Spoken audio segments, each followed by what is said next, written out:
my brother. Let's see. We are good. Good? Yep, good. Great. Welcome to the Township. Hold on. Recording in Once progress. you talk to me that we're actually in meeting. So, there we go. Great. Welcome to the Township of Chatham workshop meeting for June 11, 2024. If I may, ask everyone to stand for the Pledge of Allegiance.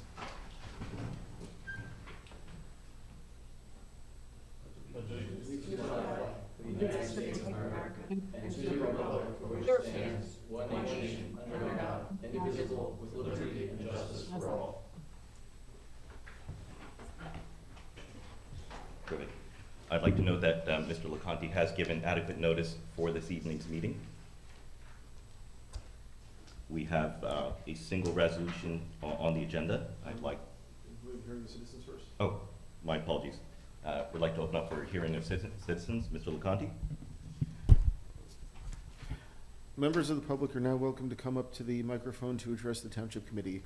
This is an opportunity for any member of the public to be heard about issues which are not topics scheduled for public hearings tonight.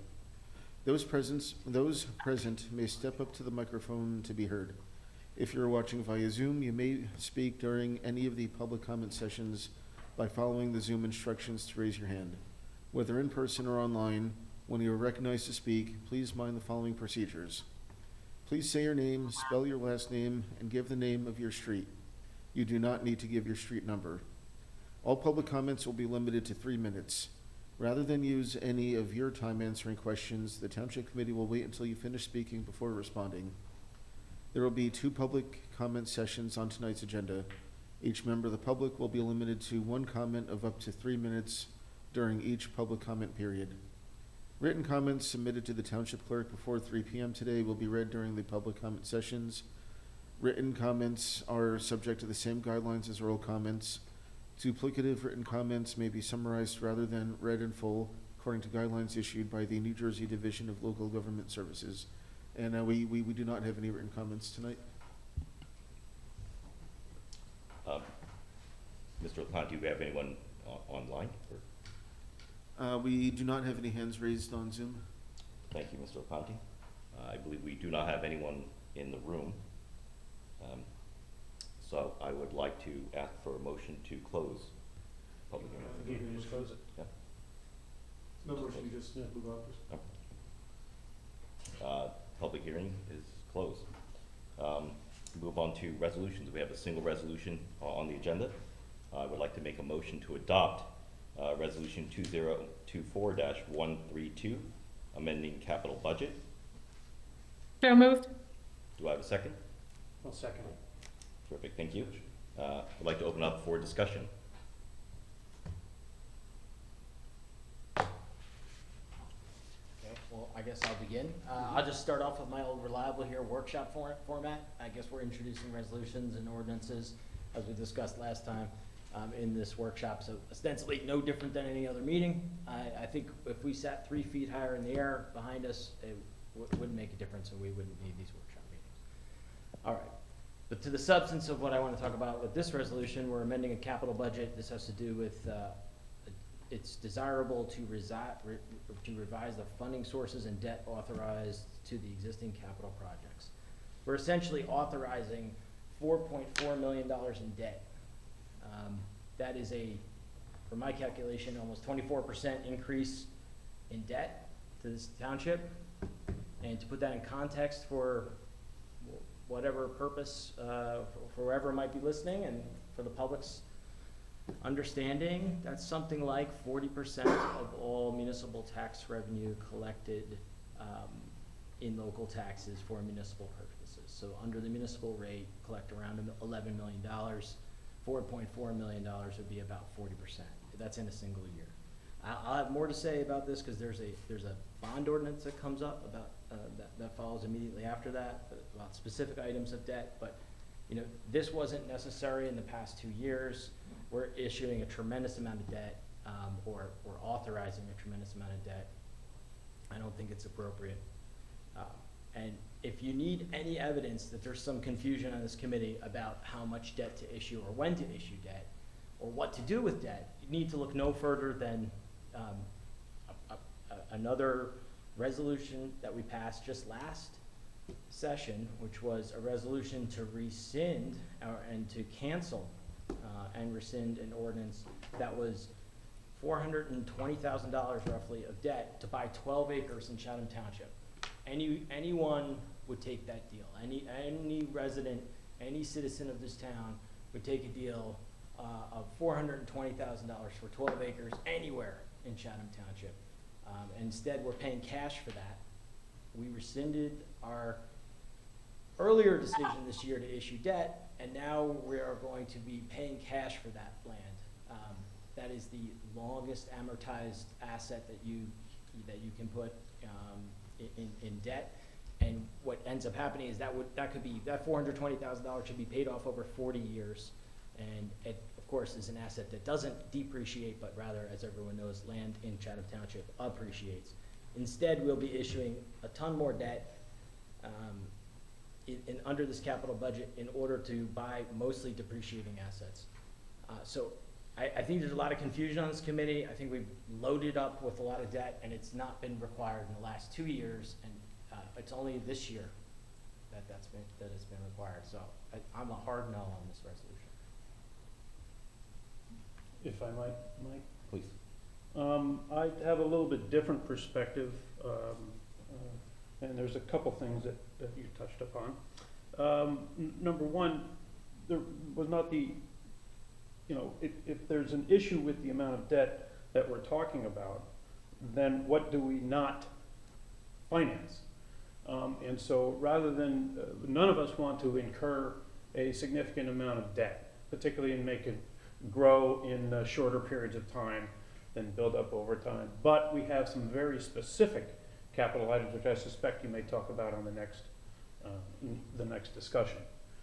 Separate from that, and going back and listening to your conversation from the prior meeting, and trying to think about that a little bit, when we talk about property acquisition, it's very clear that this particular property goes away and is not going to appreciate. Essentially, it's going to be taken off an appreciating value because there's nothing that's going to be able to be done with it for sale. In other words, if you take a residential property and you buy it and can develop it, there'll be limitation on the amount of development that we can do. So I don't really see the argument holding a lot of water regarding taking the advantage of the lower rates and amortization over 40 years, because even 40 years, we're not going to sell that property. So, well, indeed. So the fact of the matter is, I just want to point out, again, to the public to say that we have a little bit of confusion on the committee here. I don't think there's a lot of confusion. I think there's different perspective, perhaps. But if I could eliminate all of this debt and not incur it at this point, that'd be great. But we have some very serious things and very legitimate things that we must finance. And so I'm going to be support this resolution tonight. Yeah, the confusion is in that the debt was already issued and then it was rescinded. So it's self-proving that there's confusion. You issued the debt and said this was a good idea. And then, if anyone cares to go back to the last meeting, it was rescinded. And while I gave many objections to rescinding it, there was zero arguments against rescinding it. There was silence against, but that was rather for rescinding it. It was simply, is this a good idea? Yeah, it's a good idea. Because it is indefensible and there is confusion. Not to go back and forth, but I take exception to, we look at things very differently, and we agreed to disagree on the characterization of what you described. Mm-hmm. So. Well, I think just to be accurate and clear, no debt was issued, right? No debt was issued. Nothing went to capital markets. Yeah. So I think what's happened is a further consideration was taken by the committee, and it was a change in direction, which I think is ultimately in the best interest of the township and its residents. I think with respect to workshop format, I think at some point, point in time before my time, it was a majority of which the committee agreed that this would be an effective format. I think it works adequately.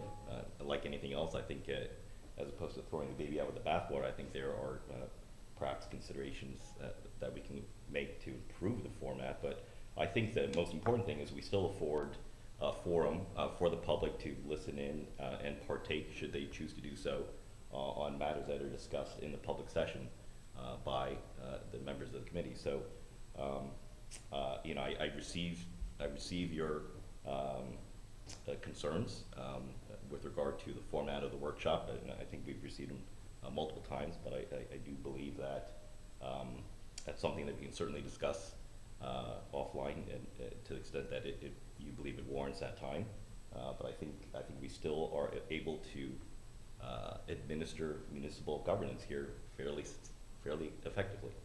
On the matter of the debt, I think you're quite right. I think it's about in the neighborhood about $4.5 million in debt. You know, I think roughly 80% is with regard to significant purchases for fire. It is with respect to 2 vehicles, one ladder truck and another vehicle that has gone beyond it's not just useful life, but I think it does pose, if I'm understanding correctly, safety issues for our firemen and women. So I think we find ourselves, unfortunately, in this position because we've there have been deferred decisions to make these capital investments, and so we've got a number of vehicles that have now kind of overlapped on one another, and we've got not just one but now 2. So I think with respect to decisions that are made today regarding this resolution, I think there's quite a bit of clarity in that this is a resolution in connection with a bond that is supporting our valuable public services, fire and police. A good chunk of this money is going to those 2 fire vehicles and for safety equipment to empower and enable our public safety, fire and police, to effect their duties for the residents of the township. So I think this is an absolute necessity. I don't think debt in and of itself is nefarious, as might be suggested. It is a financial tool within the realm of municipal governance, and I think as long as it's administered wisely, it's a valuable tool in the tool set for municipal governance. Debt is there precisely for the reason that approved budgets are fixed lots, and so you can't necessarily, and it's a function of ratables, right? Revenue that comes in from tax receipts, and that's a number that does not waver significantly. You know, it's single-digit percentage points. When you've got capital investments that are in the millions, it is municipal finance. It is capital markets there that every municipality must tap into in order to provide the equipment and deliver the services that are crucial to running a safe town. So I would respectfully disagree. I think there's tremendous clarity here on the importance and criticality to do this. You know, now I think we've almost virtually run out of time to make timely decisions with regard to these investments. So that would be my closing comment here. I don't know if anyone else has anything to add or refute.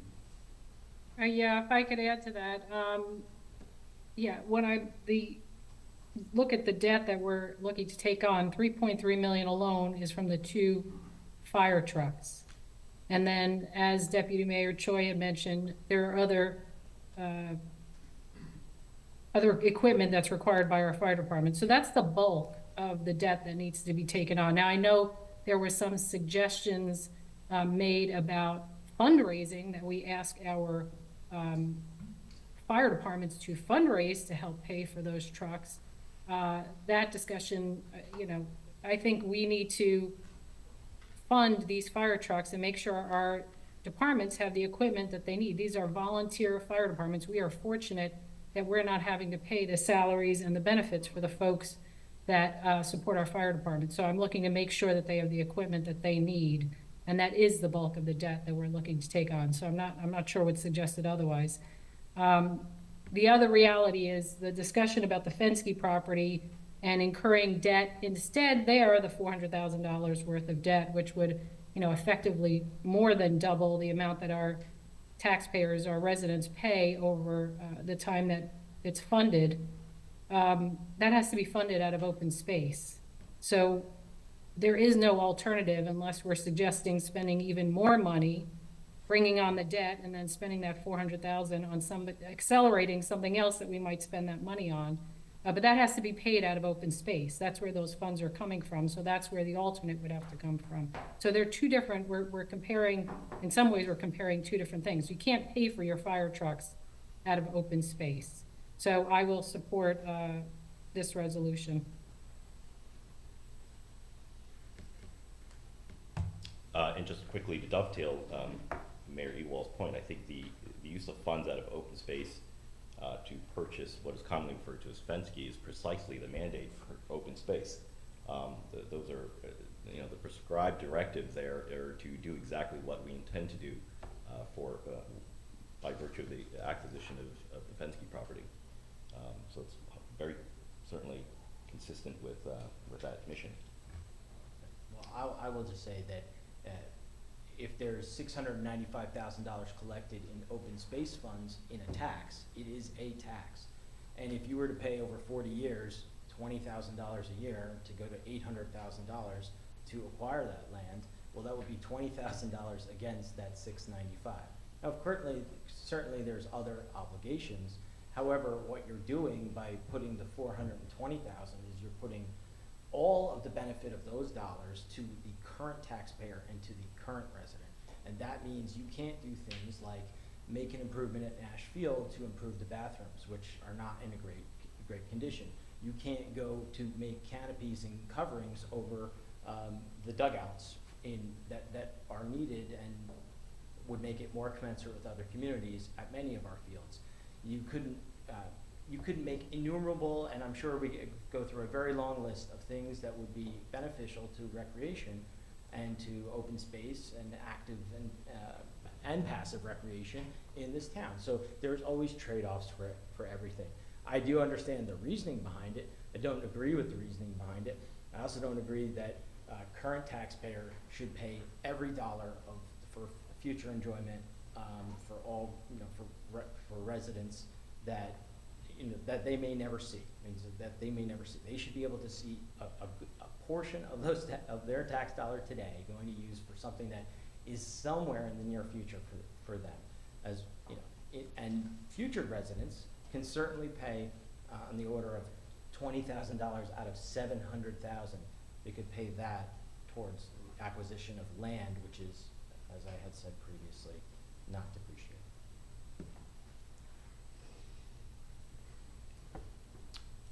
Any other outstanding comments? All right, I will then close discussion. Would like to move to a vote. Mr. Lewis? No. Mr. McHugh? Yes. Deputy Mayor Choi? Yes. And Mayor Ewald? Yes. Motion passes. Thank you, Mr. LaPonte. Next up on the agenda is introduction of ordinances. I'd like to make a motion to introduce ordinance 2024-14, municipal purpose bond ordinance.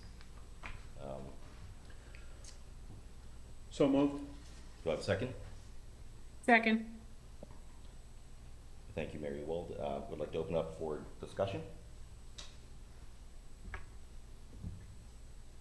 I think we covered a lot of this already, but yeah, I mean, I'm looking through the list again, and the vast majority is safety related. It's public safety related. The ladder trucks, police vehicles and equipment, fire department equipment, self-contained breathing apparatus for the fire department, some small amount, 15,000 for technology equipment. So, this is not a nice to have, this is a need to have. So I support this ordinance. Any other members of the committee? Sure, so I'll just pick up where I left off. Absolutely, there's elements of this that are paying for safety, and one of my deepest commitments is to safety in this community, particularly the police, particularly the fire department, and anyone involved in those organizations in this town, I believe, knows that my commitment to those organizations and to their purpose, and that I would put public safety as the very first thing in any initiative. The issue here is that because of that very purpose, the idea that we're going to be putting down $137,000 in debt for a period of usefulness of 5 years for police equipment is ridiculous. That money should absolutely been appropriated in the operating budget. I showed during the discussion of the operating budget how we could free up not only $130,000, but how we could free up $500,000. And even if a portion of that, my suggestions were made, that this could easily have been resolved in cash. The reason for that is that buying police cars with debt is a terrible habit to get into, because if you read through the whole bond or the authorization here, what you end up with is an amortization over 17.59 years, potentially. This probably won't go to bond because it's probably not big enough. It'll probably stay in bands, but regardless, you got 17.59 years. And I know from my time on the finance committee, paying off fire trucks, paying off roads, paying off police cars by refinancing debt for things that had long outlived their usefulness, but were still being carried, is the worst thing you can do for the taxpayer and those departments themselves. So if you do support public safety, this $137,000 would have absolutely been paid for in cash. And I showed multiple times in multiple ways how that could have been done, and in a multiple of this, not 137 exactly, or even anywhere near close to that. So that's to me, that's not even on the table. This is just not properly planned. The next thing I would talk about is the fire trucks, and things like the breathable, SCBAs are in here. So I myself have written the grants to get breathable air mixture compressor, to buy SCBA bottles. I believe our fire departments know my commitment to the fire department. And when I say that I've written them, I'm not saying that I participated in those drafts. I'm saying that I filed those grants or completed all the filings for those grants. So what I'm saying is I don't think that any of those departments question my my prioritization of their effectiveness and need in our community. However, these trucks, which are a huge amount of money, absolutely should have been staggered and paid for maybe prior to this committee's formation. However, we are in the situation we are in, and what has to happen with this is if you think that buying these two trucks right now somehow replaces them or solves it in the near term, it really doesn't. These trucks are going to be on a 2-year build. These trucks are, in some cases, not fully specified, yet we're issuing debt for them. In some cases, not fully priced, yet we're issuing debt for them in a definitive amount. So that's number one. Number two is that the build time is 2 years, so this is not an immediate fix for anything. And number three is to stagger the purchase of these things would benefit future committees as well. So when they are fully spec'd or when they are fully priced, we can always issue debt then. We don't have to do it in this 20, whatever it is, 40% of our operating, 40% of municipal tax rate, and 24% increase in overall debt. We can stagger this thing out to when this comes in. We also have outstanding grants that we don't know the outcome of those. So we could authorize this money, at another time. To pay, this is not an immediate solution, is my point. And as far as the ladder truck and the other truck that's being purchased here, of course I support them. Just like I supported having a fire and rescue liaison, and I've been the one who's been crying and complaining about getting that back so that these departments have a better voice directly to this committee. But this is not necessary right now. It can be staggered out, in my view. Deputy Mayor, can I? Okay. Can I ask Mr. Shahadi, can you explain kind of how this fits relative to the incurrence of debt and the payments and the whole timing of everything? I apologize, Mayor. Was that for me? Yes. Okay. So to kind of put this a little bit in perspective, this ordinance is no different than the Fensky ordinance that someone just complained about canceling, right? It's just an authorization. There was no actual issuance of debt with the Fensky thing, as the Deputy Mayor correctly pointed out, and there is no automatic issuance of debt with this ordinance. These ordinances are authorizations. The reason the Fensky ordinance was authorized was because it was a matter of timing to ensure that we had the funds available in order to enter into a contract prior to the adoption of the budget. The budget was adopted, the funds were available, there was no need for that ordinance, therefore it was able to be canceled prior to the issuance of any debt. Similar with this, as had been explained in previous meetings to the governing body and to the public, we have staggered the purchases of the vehicles. The 7-year capital plan that I did present and showed had fire department vehicles in just about every one of those 7 years because they are being staggered. They're being staggered because, just the luck of the draw, you 5 this year happen to be the ones holding that responsibility, that burden, but also responsibility to the taxpayers and to public safety to authorize that debt.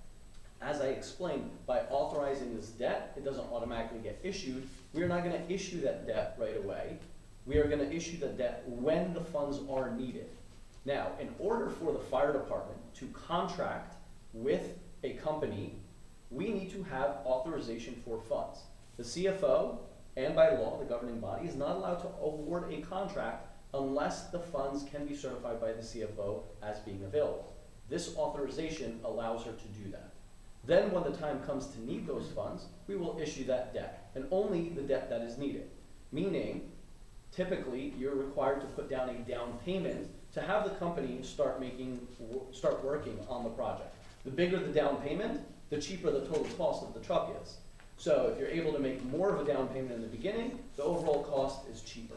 But regardless, the goal of the fire departments is to make an award, or ask you to make an award, sometime towards the end of the year. In order to do that, you would need this authorization, and then once we know what that down payment is, our CFO, working with bond counsel, would then issue that debt in the amount that is actually needed. As I mentioned, those requests are staggered. They have been staggered, and this authorization does not preclude us getting other funds. Meaning, I did work very hard with the fire departments to submit an American Firefighter grant through FEMA in the total amount of approximately $3 million for these fire trucks. However, by the time the federal government awards those funds, notifies us of those funds, gets those funds to us, could take a long time. If we were to get that money, that would just simply offset or allow us to prepay whatever we borrowed once we get that award. In the case of, for example, the police department, we've gotten an award from the police department for FEMA for quite some time, and it took us quite a bit of time to get that money and that authorization. And if we just wait for those, the fire department is just going to continue kicking the can down the road and not being able to get the specs, sign a contract, and have a vendor start working on these fire trucks that are so desperately needed. With police vehicles, we're on an annual cycle where we're trying to replace, what is it, almost 2 every so years, so that way we don't have a large amount of debt that we have to authorize in any given year. And that has been something that folks like Committeeman Lois and other members of the governing body have voted on in previous authorizations for debt. Now, the fire department, you only get one ladder every few decades. You're not going to have a rotation of ladders sitting in there. So yes, the idea of staggering is great, and that's exactly what we're doing here by way of this 7-year plan and the amending the capital budget resolution that was just authorized before.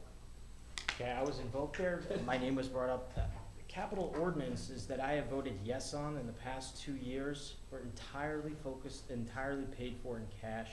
What that means is that not only were those vehicles paid for in cash. Not only did that happen, and that was under our current administrator's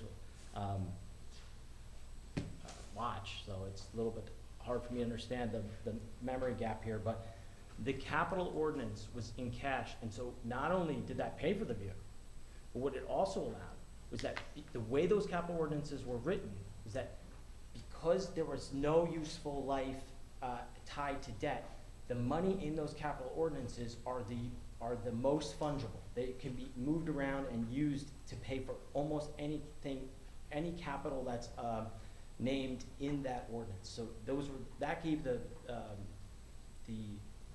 most flexibility to our community, and it was done in cash. It was not done in debt. But you did vote to reauthorize and reissue a very large amount of debt in 2022 that incorporated vehicles and other things that you're disagreeing with tonight. Absolutely, Okay. I absolutely refinanced Issued more debt. 17.3, no. Issue more What I debt. did was we refinanced $17.3 million in this town. And at Debt that could have been paid off. Mr. Shahadi, the rules of this committee are such that I get to speak, Well, the especially rules of the after committee we've are been in parliamentary vote. procedure, so it's not a back and forth either. But That's- every time that's somebody what invokes your your pers- name, I made a comment, every time somebody invokes your name, you take that as an invitation to have another 5 more minutes. That's not parliamentary procedure. So we're either gonna go with parliamentary procedure like you want, or we're not.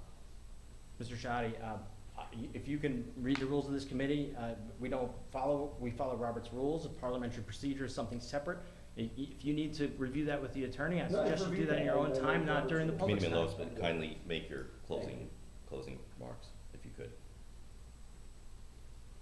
I think the best interest, we have a lot of manpower here. I think it's the best interest to not debate parliamentary procedure or Robert's Rules of Order. That can certainly be, I agree, I was making my point, I was Offline. interrupted repeatedly. if we could kindly stick to the matter at hand. We're talking about potentially passing. What was happened in the multi-purpose bond past, so, ordinance here. yeah, absolutely, I was part of finance committee, we quickly, in the very first year I was here, in 3 months, we had to refinance all the debt of this town and extend it out. And in that year, we saved over $600,000 in interest payments alone by doing that. For the first time ever, a large entity in Morgan Stanley purchased our debt at auction. That allowed us, and by bundling it all together and not having small issuances, we maximized the efficiency of going to market, which is a very expensive process. So going to market with even $1, $2, $3, $4 million in debt often doesn't make any sense. So bonds are never actually issued. We were actually able to issue the bonds and push them all together. The only bonds we didn't issue were bonds that couldn't be prepaid, that couldn't be paid down early. For some reason, those were locked up in 2013. But actually, what we issued can be refinanced, and the holding period is very short. I believe it was 7 years. So I'm very proud of the refinance that we did, and the only thing that could have benefited this township was that we could have refinanced earlier. If we had refinanced a year or 2 years earlier under the previous Democratic majority, then we would have saved even more money over a much longer period of time. In closing, I think, making statements with hindsight advantage, I think, is not of value to our residents. So I'd like to say, I think my understanding, unless I'm mistaken, is there were elements in there with useful life significantly less than what the term will be for the bond with respect to 17 million. So I think at the end of the day, the practice is identifying things that we can pay for today within the budget, and if it's not in the budget, we can certainly entertain it for the capital budget for the following year, or we can finance it. And I think that the rationale for the elements that have been included in this multi-purpose bond ordinance today, that is -14, I think those elements are of the utmost interest to support our public safety professionals. Whether it can be part and parcel of the bond or paid outright, those are determinations that are made by our administrator based on his numerous years in municipal governance, along with our CFO and the finance committee. So I think in closing, what I'd like to say is, and move on, to the extent that any one of us has an objection, I think it's far more productive to bring it up for discussion and debate before we come to the meeting. I think I think using everyone's time here and the public's time for those who tune in, debating these, what I feel to be a little bit ad nauseum with no real productive outcome, I think is inefficient use of time. So, So you prefer to have Deputy Mayor, can I just, I haven't had an Conversations opportunity not to public? speak. Excuse me, Deputy Mayor? yes, I haven't had an opportunity to Ariel. speak, if you wouldn't mind. yes, I'm really tired of the political spinning that is going on. And I want to make very clear, some things that were stated are, number one, this committee is advised by our CFO, who's got about 25 years' experience working with the township, by our auditors who advise, by our bond counsel, by our bond financial advisors, by our administrator that has 3 decades of experience. We have a strong finance committee, recently added on somebody with decades of financial experience. So I appreciate the spin in a political election year, but when we're talking about, I can't even believe there was a discussion about almost 4 million in public safety debt that is needed versus 137,000, whether that's debt or whether that's in the operating budget, which the operating budget was gone through with a fine-tooth comb by, again, our CFO, our auditor, our administrator, a whole host of people. I am really getting sick and tired of the spin. And if residents want to know the facts, feel free to reach out to me and I'll have a lengthy conversation with you about my 5 years on the Township Committee and my experience in the Finance Committee and my experience with this administrator, with our CFO, with our auditor, all the experts who have advised us. And I appreciate, and yes, I will invoke his name, Mr. Lois's belief that he is the one and only person who has fixed everything. But there's a lot of reality that goes behind that. And I want to make sure residents have the opportunity. Feel free to reach out to me because I will provide you with the reality. Thank you very much for allowing me this opportunity. thank you, Mary Will. If there's nothing else, I'd like to make a motion. We have a motion and a second, we just need to call for a vote. Oh, please, would like to call for a vote. Mr. Lewis? No. Mr. McHugh? Yes. Deputy Mayor Troy? Yes, Mayor Ewell? Yes. Motion passes and public hearing will be on June 25th. thank you, Mr. LeConte. On to reports. Mr. Shahadi, is there a prescribed order that you'd like to No, suggest? Mayor, I would, Deputy Mayor, I'm sorry, defer to you. I mean, we have our police chief and our construction official here this evening, both of them to discuss items on their agenda. So it's up to you who you'd like to go first, and then we can go through the rest of it. Well, I would like to suggest Chief Miller. I think probably in terms of bulk of information, that would be Okay. Chief? optimal to Come on have up, him please. present first. Welcome again, Chief Miller. Good evening again. So Deputy Mayor, the Chief, we do have 2 resolutions on for the next agenda, which are personnel. We discussed those in executive. He did provide his report, which we could discuss. I mean, I didn't get any questions on that beforehand, but certainly if you'd like to discuss it. The main reason the Chief's here is for a discussion on the intersections of Southern and River and Noe and Shunpike. Now, Southern and River, I believe you had some information on that in your agenda packet. It was partially mentioned in the Chief's report. There was some supporting documentation on that as well. Noe and Shunpike is more of dipping the toe in the water right now on that one. So, Chief, Southern and River? Yeah, so for the past couple of years, we've had an issue with the intersection of River Road and Southern Boulevard. The problematic part is the left turn green arrow. We've been looking at our stats and we're trying to improve our intersection safety. And as a result of that, my traffic safety officer uncovered a pretty high likelihood of a crash due to that arrow. So we've contacted the county and got their take on what we should do. They recommend, being that the equipment is so old, I believe it's about 40 years old, in order to do anything at that intersection, that whole intersection would need to be improved.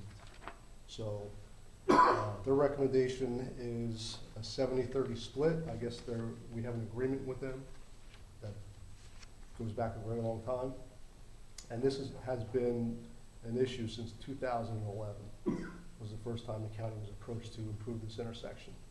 So I'm looking to get some improvements done there.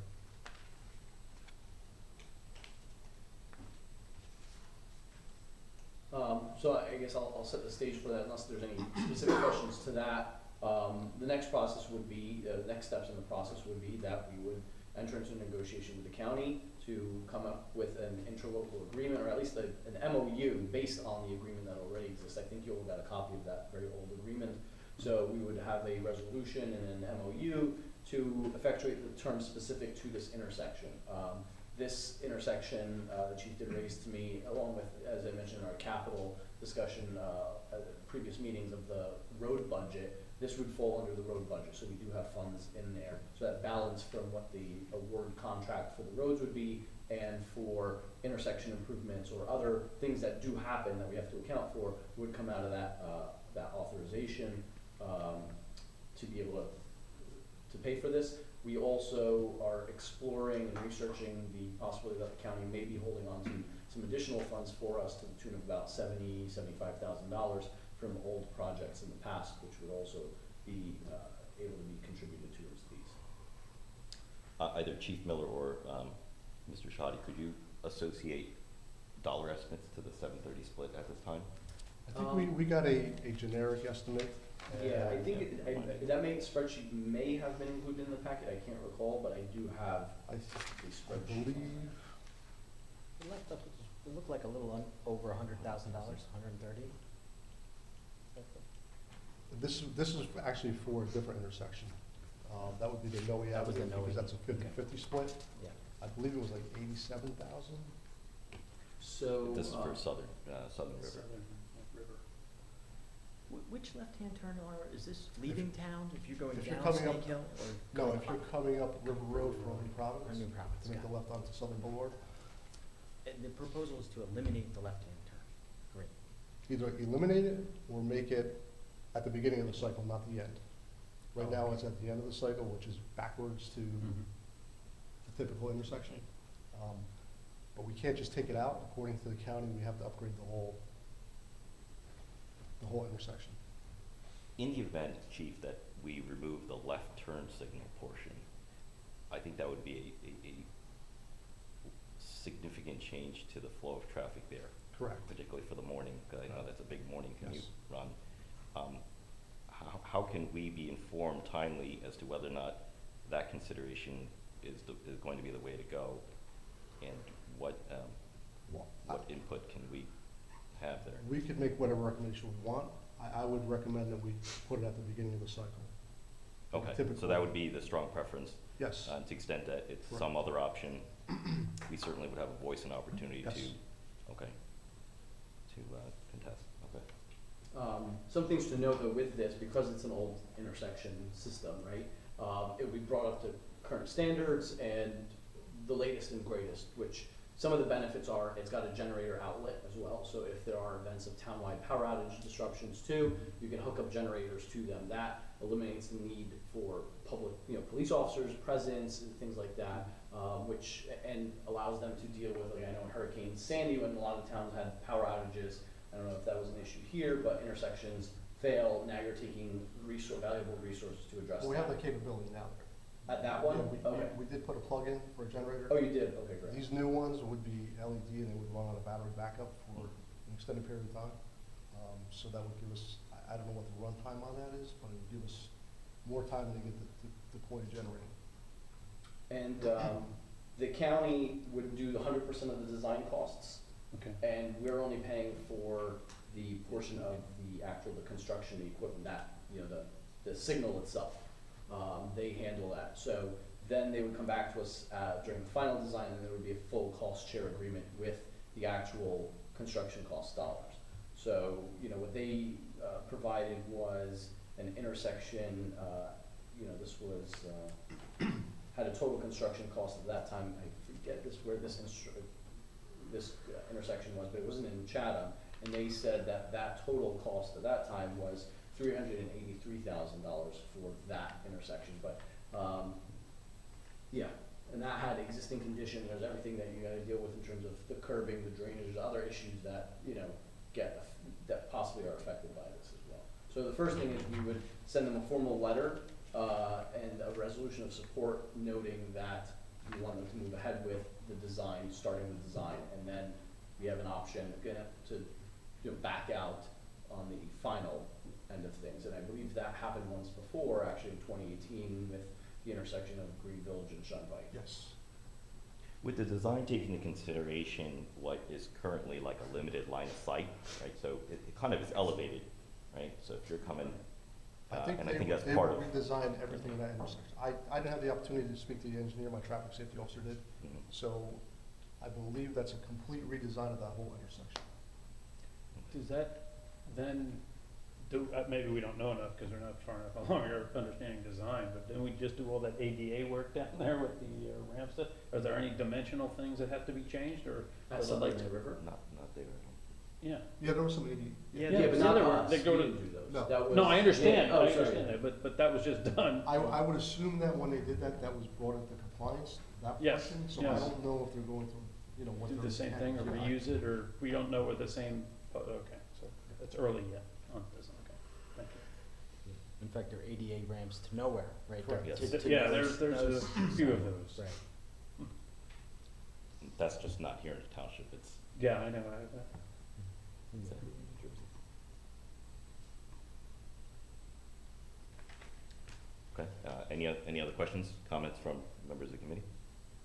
So seeking from you, so that way for the next meeting, if that's the wish, to have a resolution of support as the county requests.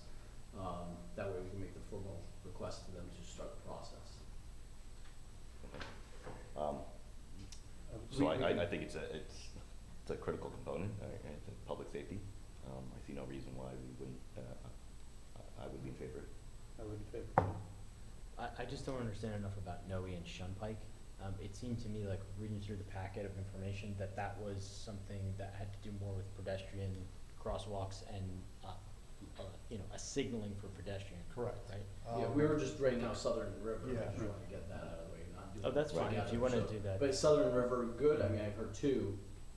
That's fine, I'm fine with Southern Okay. River, to explore it, but, cause I don't think we understand the cost of it, but I think Yeah. we should explore it. Okay, and then Chief, do you wanna start talking about the Noe and Shunpike? Yeah, Noe and Shunpike, you know, again, started looking at our intersections, to try to improve them. We have gotten a complaint or two about, no painted crosswalks at the intersection. The buttons are not operational. There's also no don't walk signal. So for pedestrian traffic, it's not in compliance. Again, the county, for that intersection, would be a 50-50 split if we chose to do anything. Again, they would take 100% of the design cost, I believe, on that one as well. But the actual construction would be 50-50, because it's half township and half county road, Shumpike County Road, so.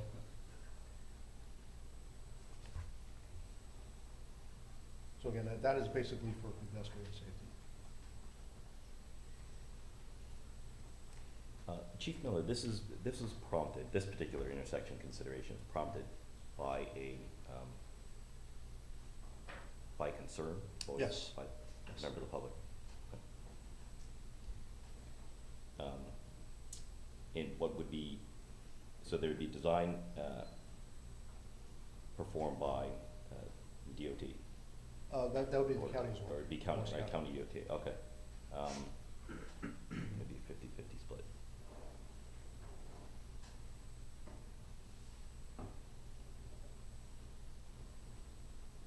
Do you have, is there any data that you can present at this time that you can share with the committee? Accident-wise, at Noe and Shumpike, no. That's not a typical accident hotspot in town. Southern and River Road, yes. I think I provided you some data on that. Mhm. It seems like the Noe one is strictly a pedestrian Yeah, pedestrian issue. concern. You know, so from that perspective, it's just, pedestrian safety more so than it is vehicular, or that could impact, could impact the other, but, And so at this time, before the committee, it is to enable the county DOT to move ahead with looking into this further, part and parcel with, putting together design, investigation design for what could be changed there. correct. Do we have, I would love to be, certainly want to respond to any input from members of the resident, but I would also like to be more proactive and ahead of this in terms of looking at the circulation element on the master plan, and even have some sort of public safety, public streets type consideration as we look at all the major intersections, as opposed to just responding ad hoc. I think that way we can feel more confident as to, okay, here are the the more critical ones that warrant our attention, and then we can align our budget considerations in that way. The only thing with that, generally speaking, I think is because they're signalized, there's more of a cost. The other ones. Significant cost. I'm sorry? A significant cost. Significant cost, because correct me if I'm wrong, all the signals are on intersections with the county. Yes. So that's why it's, we deal with this, like, for example, if we're just picking Myersville and, let's say Myersville and, Fairmont, for example, right? Like, there's no signal there, so there may be some costs, associated with that. I don't think they're gonna be as great because we're not putting, we don't have a signal in. If you wanna put a signal, obviously the costs are gonna be greater. I think the reason we're seeing such a big price tag in these is because of signalized intersections with the county, and having to, when you do that work, you touch them, now you gotta bring them to current code for a signal. But yes, that's the I problem, we certainly have to bring agree. them up, they're 40 years old and they're out of compliance, so we can't even change the traffic head without changing the entire. Yeah, that's why we're dealing with this, like Fairmont, to your point too, like, that's why, crosswalks and pedestrian safety was a big issue. It was getting a lot of complaints about children along all those crosswalks on Fairmont. So, we did make an improvement there, and that's what's great there too, is we got a grant for that, but, we will continue to do that. If there's a way we could do a full-scale review of the crosswalks in town for safety, certainly we could do that.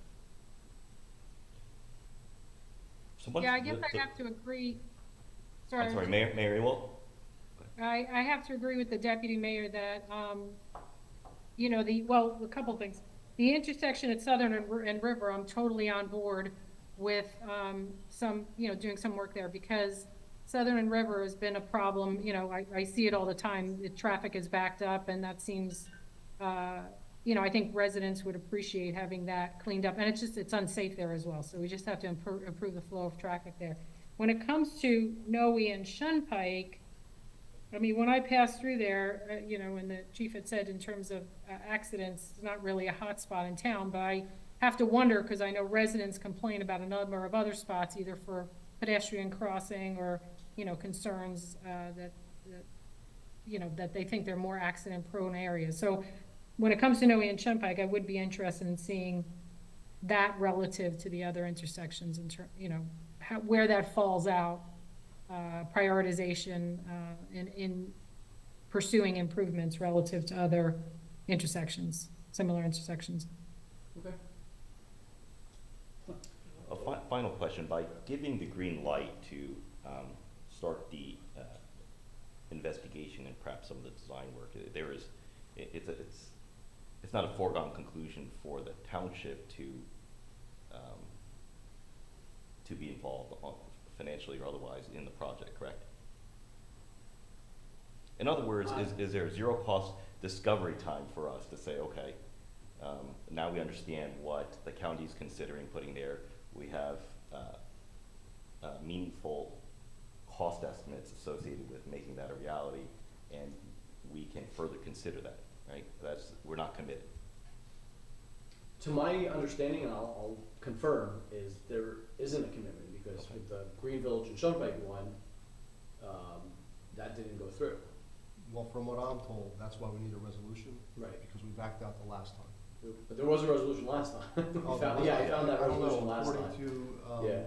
Deborah DiGiacomo, she wants a hard Hard resolution. resolution. So they may be looking this time for, because I did see the 2018 resolution on the Green Village one, and there was talk of split costs and all that stuff, and it seems like they backed out, and I can't blame, I'm sure, regardless, even if there is a hard agreement, county's gonna be getting a lot of backlash too, Of course. in putting a new intersection. I don't know that, something like this, they would get that kind of a backlash on it, because it's already there. It's just a question of how's the timing, the signal, is it gonna have a left turn or not? And I can't see how it wouldn't, it's just gonna be, in the beginning, that just makes the most sense, Right. so, yeah, I think, you do it, I think there's gonna be a commitment though that you wanna complete this, because we acknowledge that timing, the way the light is right now is bad. So the way We I can think hold about off this on the is, other one, yeah. I think the Noe and Chen, we can even look at, are there other improvements to make there from a pedestrian perspective? I mean, we can certainly explore that. Maybe there's cheaper ways, we've talked to them about like better lighting, sometimes the type of the crosswalk you're using, rumble strips, I don't know what the feelings are, there's like flags that you could put for people when they're crossing the street, things like that. That might be cheaper alternatives to it, so we could hold off on the Noe one, but I think the Shunpike River one is definitely a safety issue. At some point, you're gonna have to bear that cost, so. Southern. Shumpike, I'm sorry, Southern Southern River. River, Southern River, Southern River. yeah. Yeah, I would agree. I think there's data, and I think there's a real history to that particular intersection. That is the Southern River Yeah. that Yes. would warrant moving ahead. I certainly welcome and respect opinions that come from the public. I do. What I would like to say is, I think the ability for I think, and I'll speak on behalf of perhaps some of the others, for us to move forward with regard to Noe Shunpike, I would like to look at it with a little bit more rigor, to the extent we can have data, or certainly rely on folks who are subject matter experts, traffic consultants, traffic engineers, who can opine as opposed to folks who don't have subject matter expertise make the decision as to whether or not we move forward on that particular project. I think would make sense in my mind. Okay. My question would be on this is just that Noe and Shumpike, if $130,000, which is sort of in the packet, is sort of in the ballpark, I would just say I don't think that's a significant value for the township at this point to move forward, because I think the priorities are, and I think this committee has to be a little forward-looking in, we have Charlie Brown's, that we have, what are they calling that? They're calling that Cornerstone or something? Cornerstone, Yeah, yes. Cornerstone is coming online, and I'm more concerned about that Southern and Shunpike, intersection. Yeah, that's Madison's intersection. so- That's Madison's intersection, so we don't have to touch it, so then. And that was recently done, so that was. Yeah, I do know that, I know we're well cambered there, but it does seem to me like that would be an intersection to watch, or maybe even one you were just talking about from 2018, that was, we'll see what happens there, but I think that area is gonna be more of a hot spot than Noe and Shunpike. But I do really appreciate this, and I appreciate your report, thank you for coming in. Thank you. Anything else?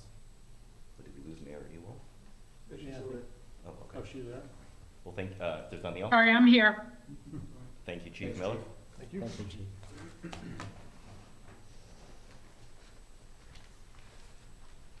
Mr. Shotty, would you like to move to Construction. construction?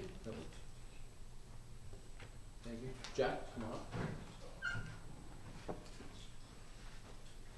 So, Mayor and Committee, we have with us Jack Daniels, our construction official, who also wears the hat of building subcode officer and building subcode official, and also zoning officer.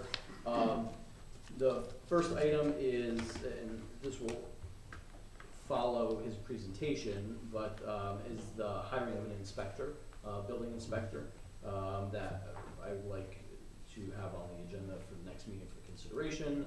Jack is here because the Personnel Admin Subcommittee, which is Mayor Ewald, Committeeman McHugh, myself, and Mr. Daniels met on, just to kind of review process and how things are going in that department. And there was some good information that came out of that meeting, and I think there's also some information that would benefit the public for their awareness. For some context, the department underwent a very significant transformation in the last year, maybe a year and a couple months. We had a longtime construction official, valued member of the team, had been here for over 20 years. He retired, and with that, there was change. Mr. Daniels came in, a very seasoned construction official with a lot of experience, and subject matter expert who teaches on the topic around the state. So we brought in Jack, and with that was an opportunity for a fresh set of eyes on process improvement, but also making sure things were done that haven't been done in the past. And unfortunately, there was a lot of that. Uniform Construction Code changes. The process changes, regulations from the Department of Community Affairs change, and Jack, being an instructor as well, is up to date on all those things and makes sure that he is following the most current regulations. But with that comes growing pains for contractors who have become accustomed to doing things a certain way. And so at the request of the subcommittee, Jack's here to talk about his department, what's been going on, things that probably have not been going as well as he or any of us would like, but are in the works of improvement, and ask for the patience of the public. So that's kind of the intro. I don't know, Mayor and Committeeman, if you want to add any more context to that from the meeting. Well, no, I think that was a good summary, actually. Mayor? No, I think I'm good. Okay. So, Jack, Thank you. with that, go for it. Okay, so, as Mr. Shahadi had indicated, I am responsible for the administration level of the construction office for the UCC aspect, the construction code. I also wear the hat of the building subcode, which is one of the disciplines of the 5 that deal with plan review and inspections. I also go out in the field and do building inspections, and that was one of the reasons why we were looking to hire part-time building inspectors, is so I could stay in the office more to do the administrative aspect and the plan review aspect of the different functions that I have. As Mr. Shahadi had indicated, we have hired a part-time building inspector. He's working 2 days a week, full-time on those days, Tuesdays and Thursdays. He's been a tremendous help in getting the plan review to the point where I can actually say tonight, as of sitting here waiting to come before the committee, I caught up on the building construction plan review for building, and I caught up on the tree permit application process. I'm still working on the zoning. I'm probably about a week out of getting caught up on the zoning aspect. But that's strictly due to the aspect of me being able to stay in the office and get those plan reviews done. Some of the other hats that I wear is the zoning official and the zoning field inspector. I have just recently taken the 3 required classes to obtain the zoning certification. That is a recommendation from the state and was one of the hiring requirements. So I've obtained that. My department also takes care of, through me as a zoning official, the tree permits. So I have to be responsible for the tree applications and the tree removal applications and issuing those permits, as well as the property maintenance and zoning complaints that come in. So those are all the things that I take care of and am responsible for, but that's not everything that the office is responsible for.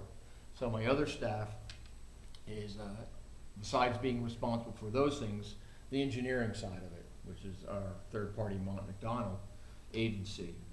Everything comes through our office, through the construction office, and is then filtered to the other outside agencies. So we take care of lot grading, which I'll discuss about the lot grading aspect, road opening permits, new sewer applications when there's a new sewer going in, or a tie-in or a closeout of a septic that needs to have a sanitary sewer tie-in. We also deal with a lot of invoice reconciliation for the engineering side of it. collecting money from the applicants, cataloging that and putting that into whether it's an escrow or into the fee structure and into the fee deposit. So my staff is responsible for taking care of all that and creating those escrow accounts when it's required. We also deal with on the tree permit side, or the tree removal permit side, there's a contractor registration that's required. So we can validate that they have the state license for the licensed tree expert, which is one of the requirements from the ordinance, that if they're doing certain things with the trees within the property lines, 5 feet of the property lines or municipal right-of-way, that they have to certify why the tree needs to come down. And that's done through a licensed tree expert. My office also takes care of the fire prevention. I don't personally get involved in that, but the staff does. So any of the permits and applications for smoke detector sales and the recertifications, permits for carnivals, for food trucks, that's all handled through my staff. We also take care, of course, the complaints, and we deal a lot with the Oprahs, as does any department. So we have that all going through my staff. A little bit about the... John, sorry, 1 second. So when he says staff, we're talking about 2 people. Correct. Just to clarify. Yeah. It's two people, administrative assistants and technical assistants that are doing all that. Yes. Thank you. Flow chart wise, so a little bit about the process. So one of the key elements is when somebody comes to the counter for any kind of scope of work that they're deciding to do, the key is to find out what it is, of course. Now, typically, if it's work outside of the structure, it's going to require a zoning application. So that's usually the first step that they do. And then there's key questions that have to be determined and asked based on that, because that kicks in, depending on the answers, that kicks in an engineering review through the lot grading application. So what kicks in the lot grading application is 3 major things, or one of the 3 major things. If they're disturbing any property that's over 1,000 square feet in size, that requires a lot grading. And this is all because of the stormwater management requirements that the state has, which keep changing and getting more restrictive. Another one is any disturbance that is under 1,000 square feet that is in a critical area. And a critical area is defined as our wetlands, flood hazards, steep slopes with a slope of greater than 15%. Or the last item is anything that's within 5 feet of the property line that affects drainage. So there's a vast array of things that could have a lot grading application. The thing about the lot grading is that if a lot grading application is required because of the work that's being done, we can't take the zoning application. When I say we can't take it, we can't do anything with it. I have 10 days, 10 business days to respond to an application for a zoning. If it's an incomplete application, then I can't do anything with it. So unfortunately what's happening is a lot of the applications that are coming in are found to need additional information which deems it incomplete, and then it sits there until we get that information, whether it's a lot grading approval or whether it's a certified survey that they may have. I got a survey today as an example from 1997. The property doesn't look like that anymore. So that causes me to deem it incomplete because I need a current survey. So a lot of the applications coming in are coming in askew of what is really needed. And that's what we're trying to deal with at the counter, and that's part of our growing pains that we're having. Don't know what was going on before, but that's the things that I've encountered with the zoning applications. There's no administrative fee with the lot grading applications. There's a fee that goes to Mont McDonald that pays for their services and helps go into an account similar to an escrow that we pay them out of. The part of the issue with that is typically what's happening is the fees that they charge us isn't enough for what we're collecting. So one of the things that I'm working on doing it and want to do is to redo the fee ordinance. The fee ordinance is extremely outdated. I don't think it's been updated since either 2008 or previous to that. There's been little changes, but there hasn't been a major workover. And there's a lot of stuff that's in there, as Mr. Shahidi had indicated, with the UCC that has changed that we don't charge for. One of those is fire pumps. Fire pump installation is a huge effort and a lot of time and a lot of resources that go into that. We don't have a fee in the schedule for that, for whatever reason, and we're not a huge commercial community, and that's probably why it wasn't in there, but it still should be in there just in case it happens. There are homes that could put in sprinkler systems that might need a fire pump. Now it's on a residential side. We had St. Hubert's that replaced their fire pump that was not working, and we couldn't charge anything for it, so basically doing it for free. So that's part of the reason why I want to look through the fee ordinance. I want to come in line with the demographic communities that are similar to us. I've been checking on that, and the folks being our subcode officials who work in other towns have said that we're one of the lowest, believe it or not. I didn't think we were, but that's what I seem to be finding out. So I want to come in line with that, and I want to get in line with the state UCC fee ordinance structure to charge for things that we haven't been able to charge for. Part of the zoning application process is if they need a zoning application, it's not only just the exterior of the property that might be changing, like if they're adding a deck or putting a generator in.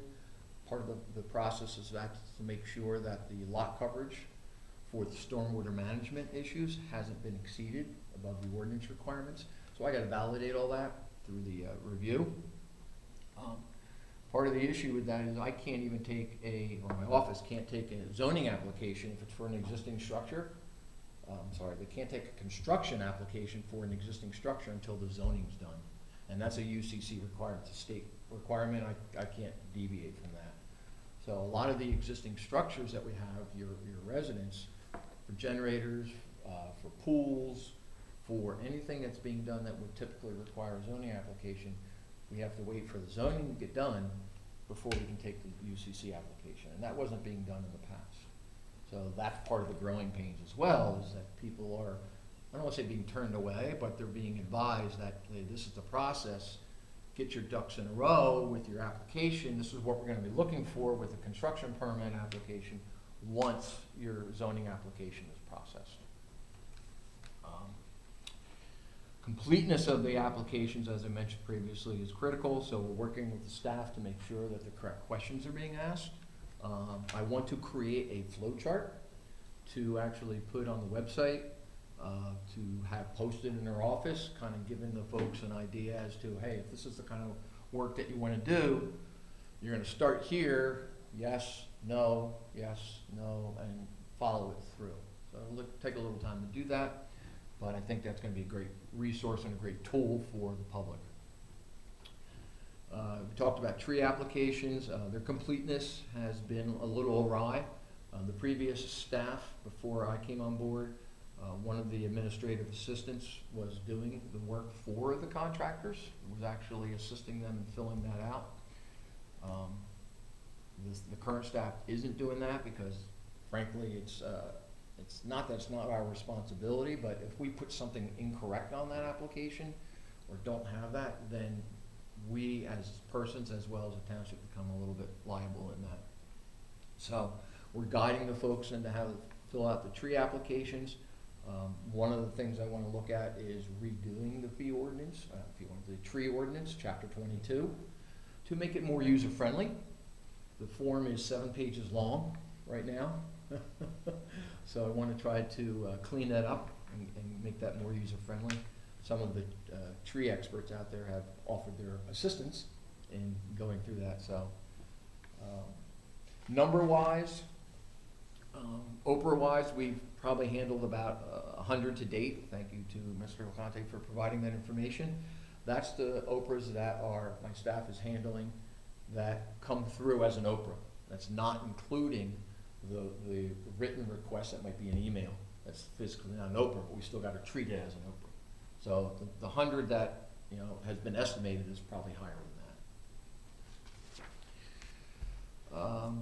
Like I said, tree and UCC permits are up to date. So far, there's 204 tree and or UCC applications reviews from building, just from what I look at.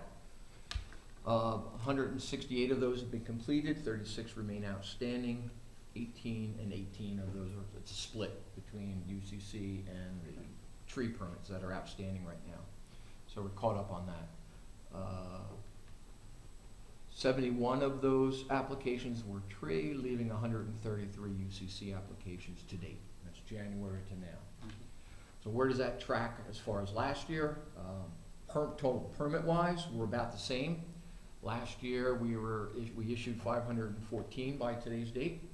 This year, we're at 509. So we're right on track. Unfortunately, what we're not right on track on is the income. And that is purely because of the types of work and the permits that are being issued. We're issuing a lot of the smaller permits. Now we're doing water heaters, the generators, the furnace replacements, the decks and things like that. Whereas last year, we did a lot of enclave. We had a lot of permits from that, and the year prior to that, that carried over into 23. So that development is done. The Chatham Apartments, Cornerstone complex is a fee waived, so we don't have any income from that, but we've got all the inspections. So I'm going to touch on the inspection, what's going on with those.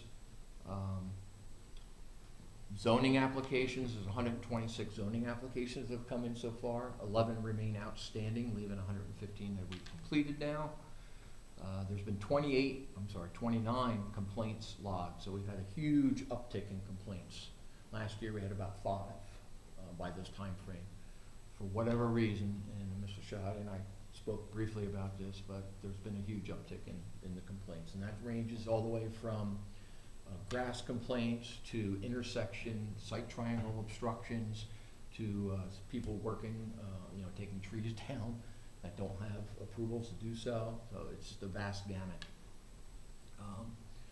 I've issued 42 Uniform Construction Code violations. Sounds like it's a lot, but a lot of it is duplicated. So even if you were to cut it in half, that's probably 24. Because if somebody starts work without a permit, they're going to get 2 violations. They're going to get a stop work, and they're going to get a violation for not getting the permit. So it's 2 for 1. So the gamut of the activities that warrant notice is no permit, missed inspections. We issued unsafe structures for 2 structures in town, or failed to comply with a lawful order where we issued a notice. We gave them an order to do something, no penalty or anything like that, and they just didn't comply. So that kicks it to the next step. We're looking to hire another part-time inspector to offset those other days. In one day, Wednesday, we have somebody that we've interviewed, and is a good candidate. I think we had talked about that as well. So that would leave me to be in the office 4 days out of the week, which is good to do the zoning inspections in the field and to do the plan review and administrative work. Building inspections. So building inspections are up 84% from last year at the same time. Yeah. Jack, if I may, just because we are good, I'm trying to be mindful of their time. If Okay. Follow-up question. Could you, so unless you want him to continue, I'm going to ask him just kind of summarize the process improvements that have been made. Okay. And then turn it over to them for any questions. Okay. I for one would like you to continue, because this is the most often cited issue by residents that I speak to. So I would absolutely like to spend the time as much as you need to explain what's going on. Okay. It's up to the committee. Anything in specific you'd would like Mr. Daniels to hit? Well, Or just have him proceed as you had he- just talked about 84 building inspections, and So the building inspections are up 84% from last year. We've done 1,300, and that's just building inspections. So we've done 1,323 building inspections for the year, whereas last year it was 719. Now, 209 of those are for the Chatham Apartments, but that's from last year to this year.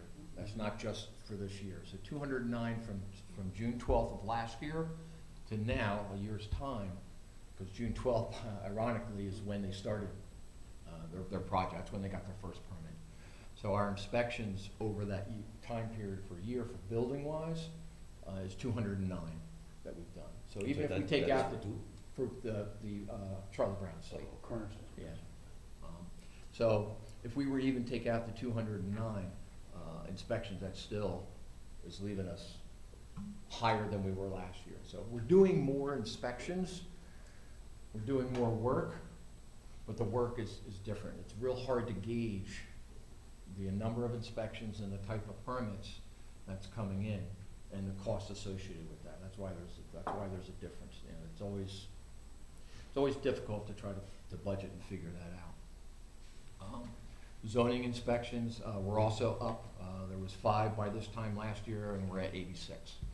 Honestly, I think that nobody was doing zoning inspections last year until I got here. So, and I had found some stuff that was out there when I went out to do the inspections for work, fences that weren't on people's property, generators that weren't put in the right place, and were in violation of setbacks and items like that, as well as sheds that were too close to the property line or other people's property. So zoning inspections are the way to fix that, so that there's no complaints down the road. As far as what we've done with the department, we've cleaned it up. When I say cleaned it up, we physically have cleaned it up. We have cleared out a lot of the storage cabinets and stuff that was just old things that just were sitting around.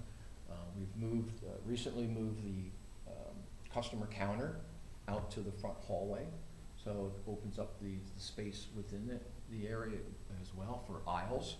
The aisles are very narrow, so it was difficult in trying to move around in there. I have set up my office in the previous, I guess it was a planning office originally, and that's where I am doing my stuff in there. We're also, we relocated the subcodes desk, and we've gotten SDL tablets for some folks, so they can do the inspections and log them in the field, see what's going on out there. We are looking at opening up into an unused office space for a plan review area, because part of the problem is when we're doing plan review, we're kind of like in a fishbowl, so everybody can see us there, and we're always being grabbed to help out here, or to answer this question, or to field this issue. And every time we stop from doing the plan review, you have to go back to it. You have to backtrack to figure out where you were and start over again. So we're trying to get a room set up for the plan review, and subcode officials are really looking forward to that. Anything else that I have missed as far as the office? I mean, you talked about the hiring of staff, which is great in terms of getting inspections and plan review expedited. I mean, we've updated the forms as well. Some Correct. forms, we've got the Yep. zoning forms now fillable and digital online. Yep. Trying to think what else. We've done we've created a bunch of, or I brought with me a bunch of checklists. Prior approval checklist we use for the construction permit, so we don't miss anything on the front, and that also duplicates on the back side, because whatever you need in the front as a prior approval, then you gotta get that signed off at the end as well. So some of the stuff had been missing, and COs and TCOs were being issued without having engineering fees paid, and we weren't able to collect on those because the people got their certificate, so, how do we get that? Where's our hold? We've cleaned up a lot of TCOs, so we've tried to get those closed out. We're purging old files as we go out to do inspections. We are taking older ones with us so that we can do those, and how we found out about those is things were filed by year, permit year, instead of by block and lot. There's a state mandate to file everything by block and lot so that you can actually see what's going on with a specific piece of property. And when I came on, we did that. We refiled everything by block and lot, and that's how we're getting a lot of things closed out. So that's probably another reason why we have an uptick in inspections, is because we're starting to close out those old ones. Overall, as Jack mentioned at the beginning, there's definitely timing of plan review is caught up and getting even more caught up. And even though we have certain timelines, we will meet those timelines, but we want to exceed those timelines. Yes. Certainly, it's not the intention of the department is never to, you got 10 days, wait the full 10 days. It's to get it done as quickly as you can, but it's just, there's been such a burden of work in that department, so. We've also put in place a quick review type thing, things that are simple and easy. They'll get, I don't want to say shoved to the front, but they'll get put in another place that, hey, if I have time, maybe I can do 5 of those and knock 5 of them out in a really quick period of time. Partial releases, you've been doing Partial releases, yeah, now as we're doing well, a lot of which is also, those. I think, a big improvement rather than having somebody wait until the full review. Jack has been trying to do partial releases as much as possible now. That's a catch-22. I've been dealing with some complaints on that because people say, oh, well, he didn't mention these things that needed to be done. Well, that's the partial release. You either wait until the whole thing is done and then you'll get it all at once, or you can get a partial release. And so on the one hand, that can be frustrating for some people, is that they feel like they're just being given things where the target is moving, but that's not really what's happening. It's just Jack's trying to give their contractors the ability to get started as quickly as possible, with the understanding that there's going to have to be some adjustments made. But partial release, I think, is overall a welcome approach, so people aren't waiting the full time for all the information and data that needs to be brought back. If we could just summarize, in terms of the things, because, as was mentioned, there were complaints from residents about kind of that moving the goalpost type thing. So my understanding in terms of some of the things to help address the timeliness of getting things done, certainly getting the front office staff, if you will, better equipping them to review completion of the submission, so that we're not waiting, if you're touching it 10 days later or something, that at that point you're coming in. So getting the front office staff up to speed in that area, adding the building inspectors, the one that was added, and then this second position should help alleviate some of that pressure. Was there anything else in terms of summarizing how we're addressing, that timeliness of getting things done? No, it's really the getting me to be able to stay in the office more instead of having to go out. I was doing anywhere between 15 and 20 inspections a day without the part-time inspector being around. So now on Tuesday and Thursday, I'm in the office. They know not to schedule, unless it's an absolute necessity, to schedule me for an inspection on those days. So if we get the second inspector, then I'll have 4 days that I'll be able to stay in the office and keep the stuff not only up to date as far as plan review, but getting it done relatively quickly. So that's the goal. And you're right, absolutely, with the front staff, is making sure that there is a completeness review and that's known what's needed for the different applications. And they're really good. They're spot on with the stuff. The one lady is relatively new. It's her first time in a government position. She just recently received her TA certification. So this is her first job as a technical assistant type person. The other staff has, I believe, 7 years of experience from another town. So she has some background behind her, but she doesn't know anything about zoning. So that's a learning curve for her as far as completeness reviews with that.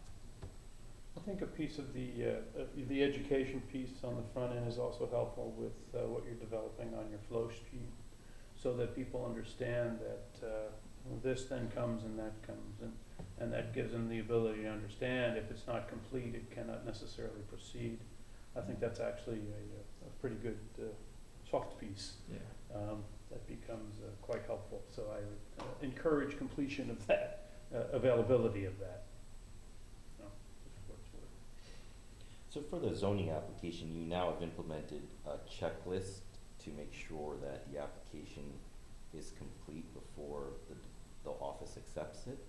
So that's one of the items that we're gonna do. Okay, We so haven't you done don't it have yet. that No, checklist. we don't have that Okay. yet.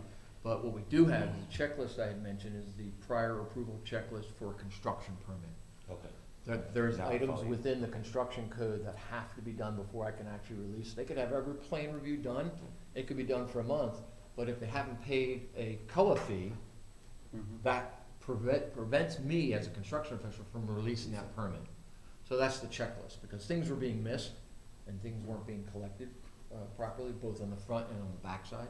There's a lot of paperwork on the back side, test reports that have to get submitted that just aren't in the file, and if the state comes in to do an audit, I'm the one that now has to answer that question. So there's quite a bit of data here, so I appreciate your reports. It is, however, difficult for me to appreciate the size of the backlog by looking at these reports. Mhm. And I think in the interest of time, I won't ask the question, but what more important is, do you feel going forward with the addition of some of the best practices stuff that you talked about, checklists and so on and so forth, and the addition of an inspector and potentially a second one down the road, is that correct? Correct. Do you have reasonable confidence, one, you can freeze this backlog, that is to say, it's not going to get aggravated further, and two, do you believe you can shrink this backlog to where the, you know, the department is operating in accordance with best practices? I Responding do. within 10 days and all the other I do. metrics. Just by the fact that I was able to get, today, literally today, I caught the UCC plan review up, so it's within the Yeah, so time tree and frame. UCC, you said, you're up to snuff now? Yep. Right? Yeah, Okay. the zoning is the next Zoning thing. is, yeah, which and that, That's, that seems to be the one that is that's the one that's got sensitive the right now. shortest time frame too. Yes, 10 days. Yeah, it's 10 business days, yeah.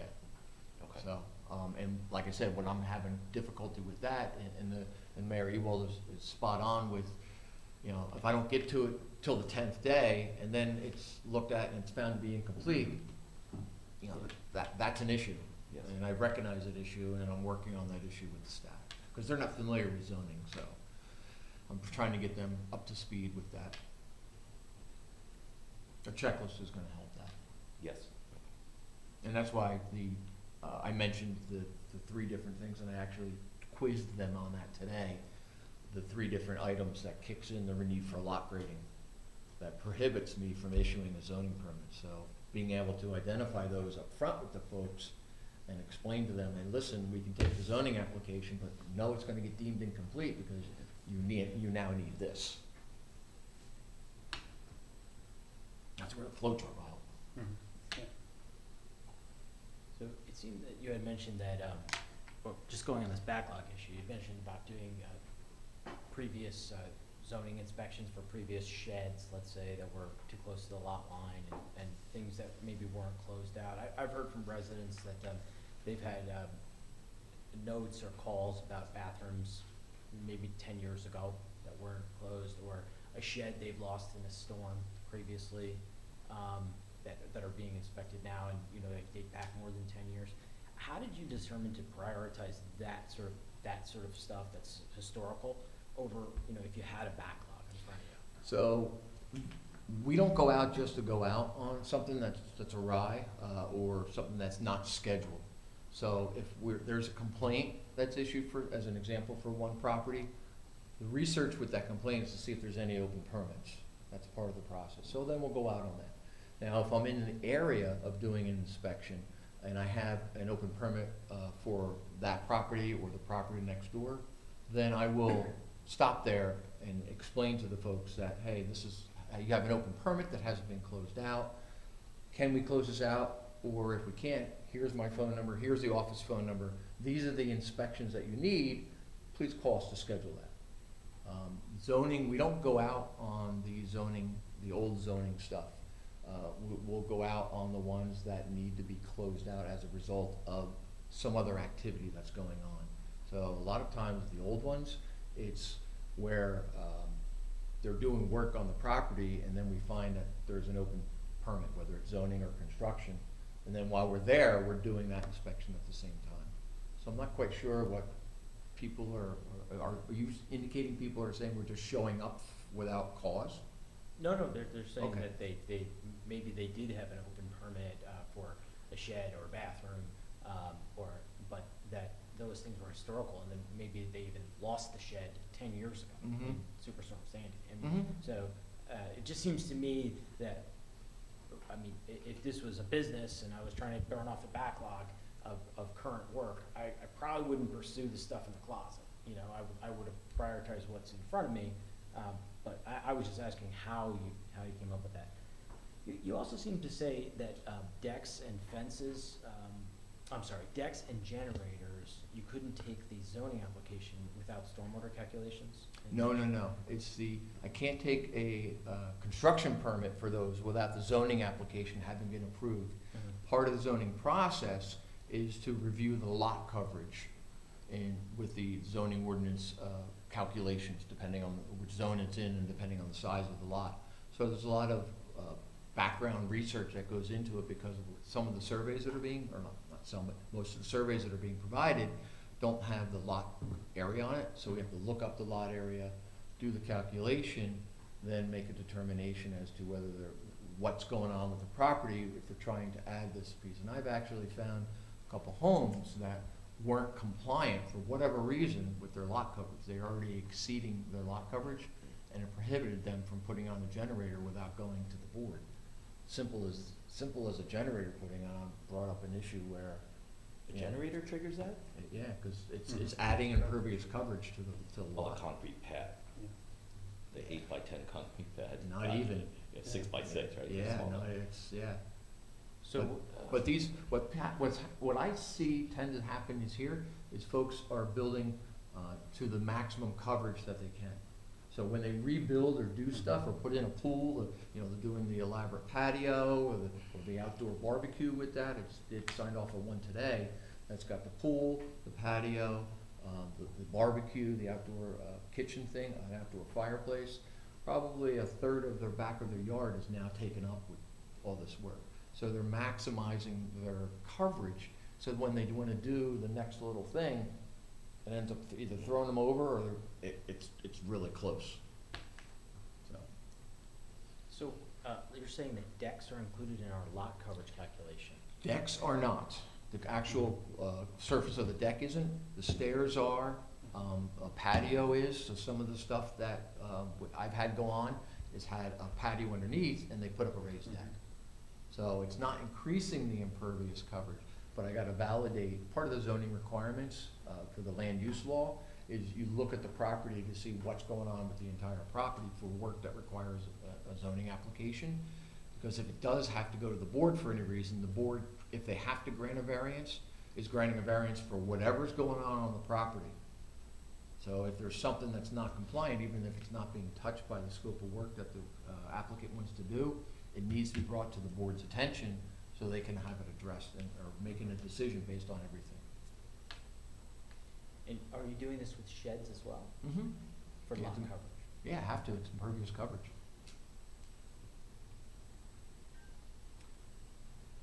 See, you can understand somebody's frustration then, in that if I wanna get a shed that's under 100 square feet put onto my property, you would comply in every which way except for potentially lot coverage. Lot coverage requires pretty specific calculations. I mean, you're talking about, and then you're left with, that is something that is not historical to our community, and I think that those kind of regulations, you could add a shed, let's say a certain size but not another because of lot coverage. It's incredibly frustrating to a homeowner. I mean, that's. So are we saying? Yeah. I know, I'm But not, that's the Enforce state it. law, that's the Yeah. municipal land use law, that's not me.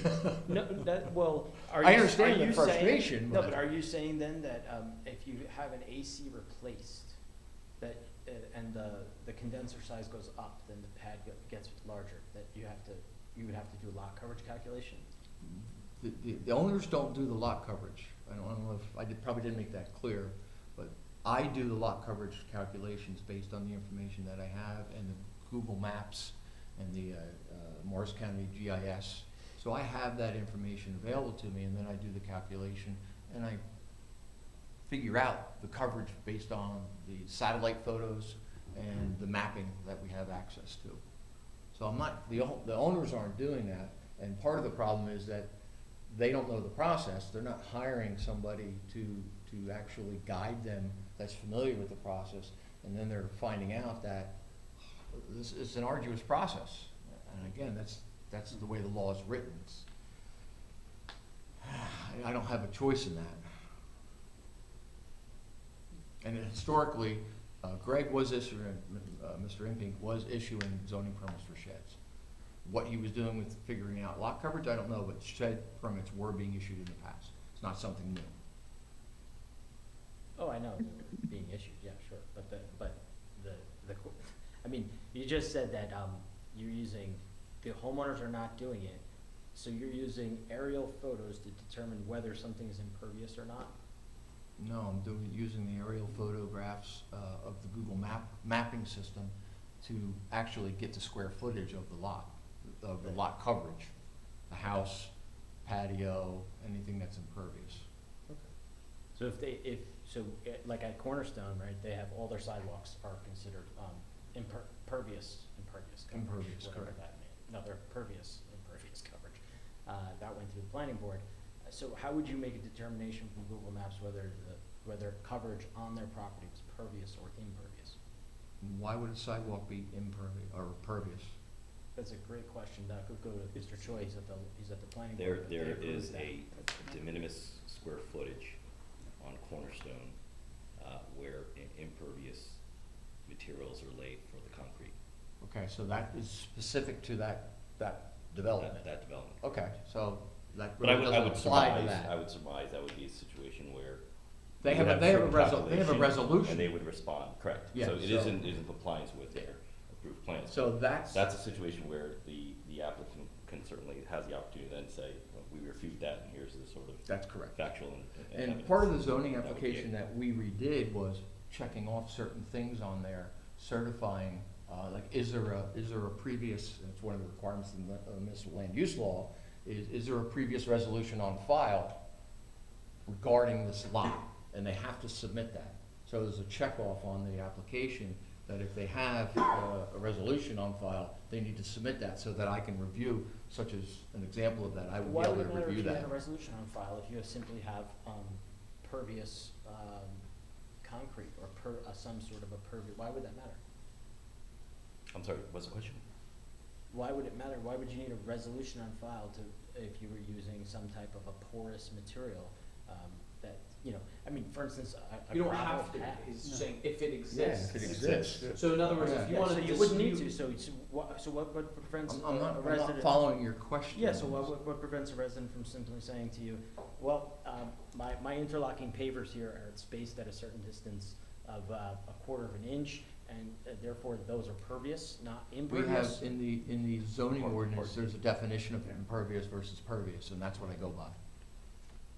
Right, and people have applied at the zoning board, or have applied to use a pervious material in their backyards, and we've told them At the board, So there would be a resolution. so there'd be a resolution then. yeah, but they have been denied the use of that where it is not impervious coverage.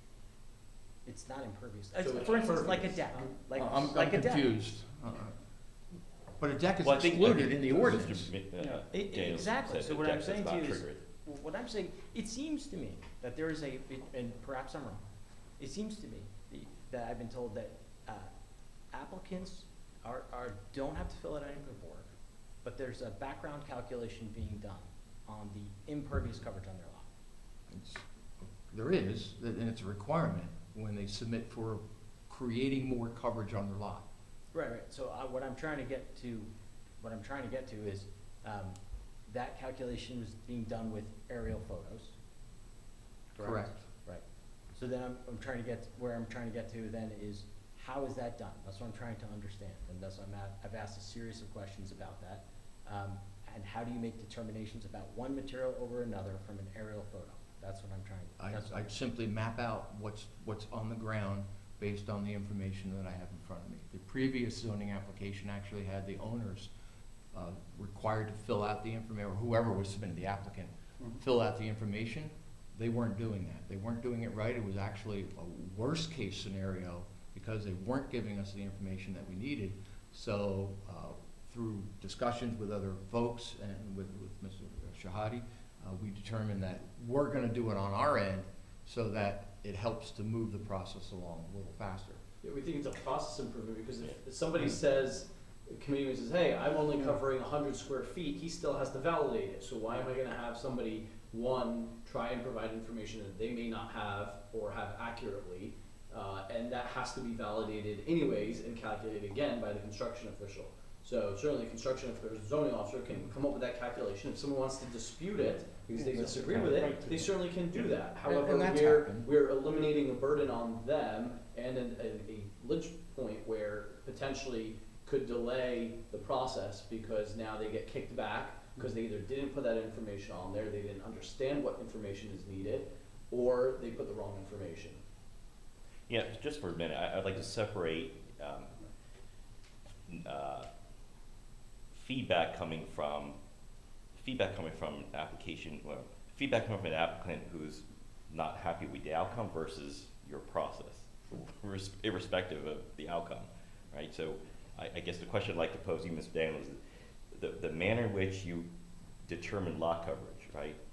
Okay. Would you deem that the best practices? That is to say, do other, Yeah, construction officials go about making that calculation or that estimate or that number in a similar fashion? My research has determined that people use the mapping systems, maybe not the one I'm using, but there's a mapping system that they look at the aerial photograph and then measure out and get the square footage based on that photograph, based on that aerial footage. And there is a process by which an applicant has the opportunity to challenge That's that correct. calculation That's with correct. whatever factual evidence they can Absolutely. provide. For example, if they've got And folks have done that. impervious cover, Right. impervious materials which fall under the pervious versus impervious definitions. Correct. To be able to have that opportunity to have that calculation. Turf, reassessed. turf would be, to your point, turf would be a good example of, is it impervious, is it pervious? You can't tell that from a photograph. You can't tell that from an aerial. But turf material is synthetic. It's plastic.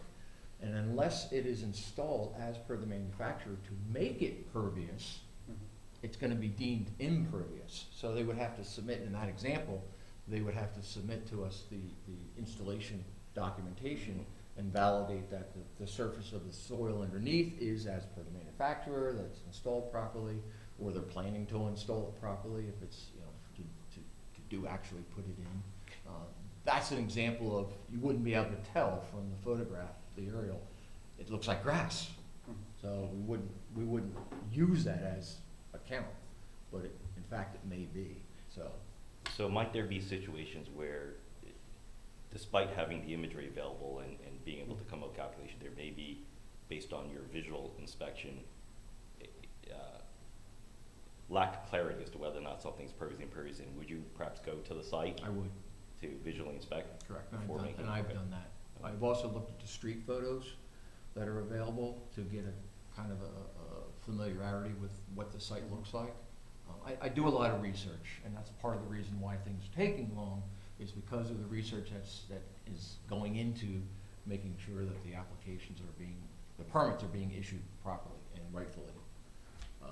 If there's a question as to what's going on, I'll call the folks, I'll email the folks. Emails are critical. Our SDL system uses an email system for communication purposes. If I approve or disapprove something, it automatically blasts out an email to them. So that they're getting it in real time when I'm doing the review. So, but if there's a question, I'll contact them or their applicant, whoever it is, maybe the designer, contractor, or I'll go out to the site. Can I ask a quick question? Because I know we got a lot to cover on our agenda and we need to wrap this up. But I just want to, you've been talking a lot about municipal land use law where you have no, you're basically just implementing what the state law is telling you to implement. If there's anything, because I don't want to go into it now, but if there's anything from a local perspective, ordinances that we have in place that are either ambiguous or particularly onerous for residents, I would appreciate if you can, provide recommendations around that. If there are areas that we can make, still make sure things are safe, but help our residents to make things less complicated. So any recommendations you have in that area would be appreciated. That's one of the items on the agenda to discuss with the township engineer, is revisions to the zoning ordinance. Not only for that, but to, one of the examples is it only allows an accessory structure of 150 square feet. That's crazy because they can have buildings, a shed is 200 square feet without having to have a construction permit. But I can't approve it because the zoning ordinance says that it's 150 max is allowed. So that's a change in the zoning ordinance that we need to make, to make it easier for the folks. Yeah, I agree with Mayor Ewald. I think, you know, the tree permit is another classic example of, Yeah, that you needs, know, that needs help. providing, well, you know, having an alternate route for a homeowner wants to cut down a dead tree versus clearing by a developer, for Mhm. example, right? So, I think there are certainly opportunities there to streamline and make it more user-friendly for lay folks. Yep. And residents. I agree. Surrounding communities also offer tree applications to the clerk that automatically come back and for like the first 3 trees on your property. You go to the clerk, it's not a construction office thing, takes that entirely out of that. Okay, Thank you, Jack. thank you. Thank you, Jack. Thank you. Thank you. You're welcome, thank you.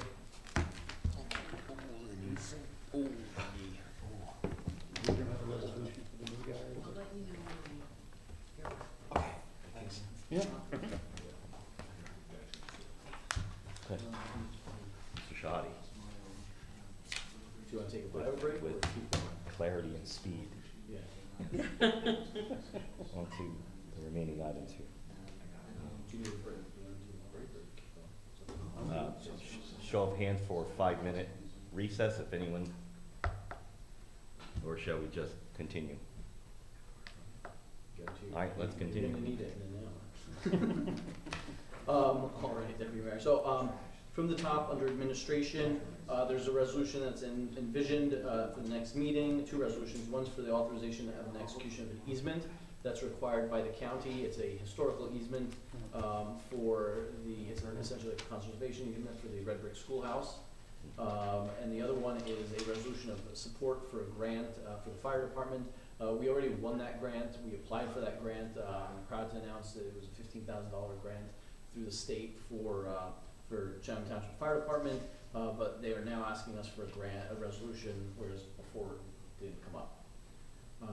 So that will be on the next agenda.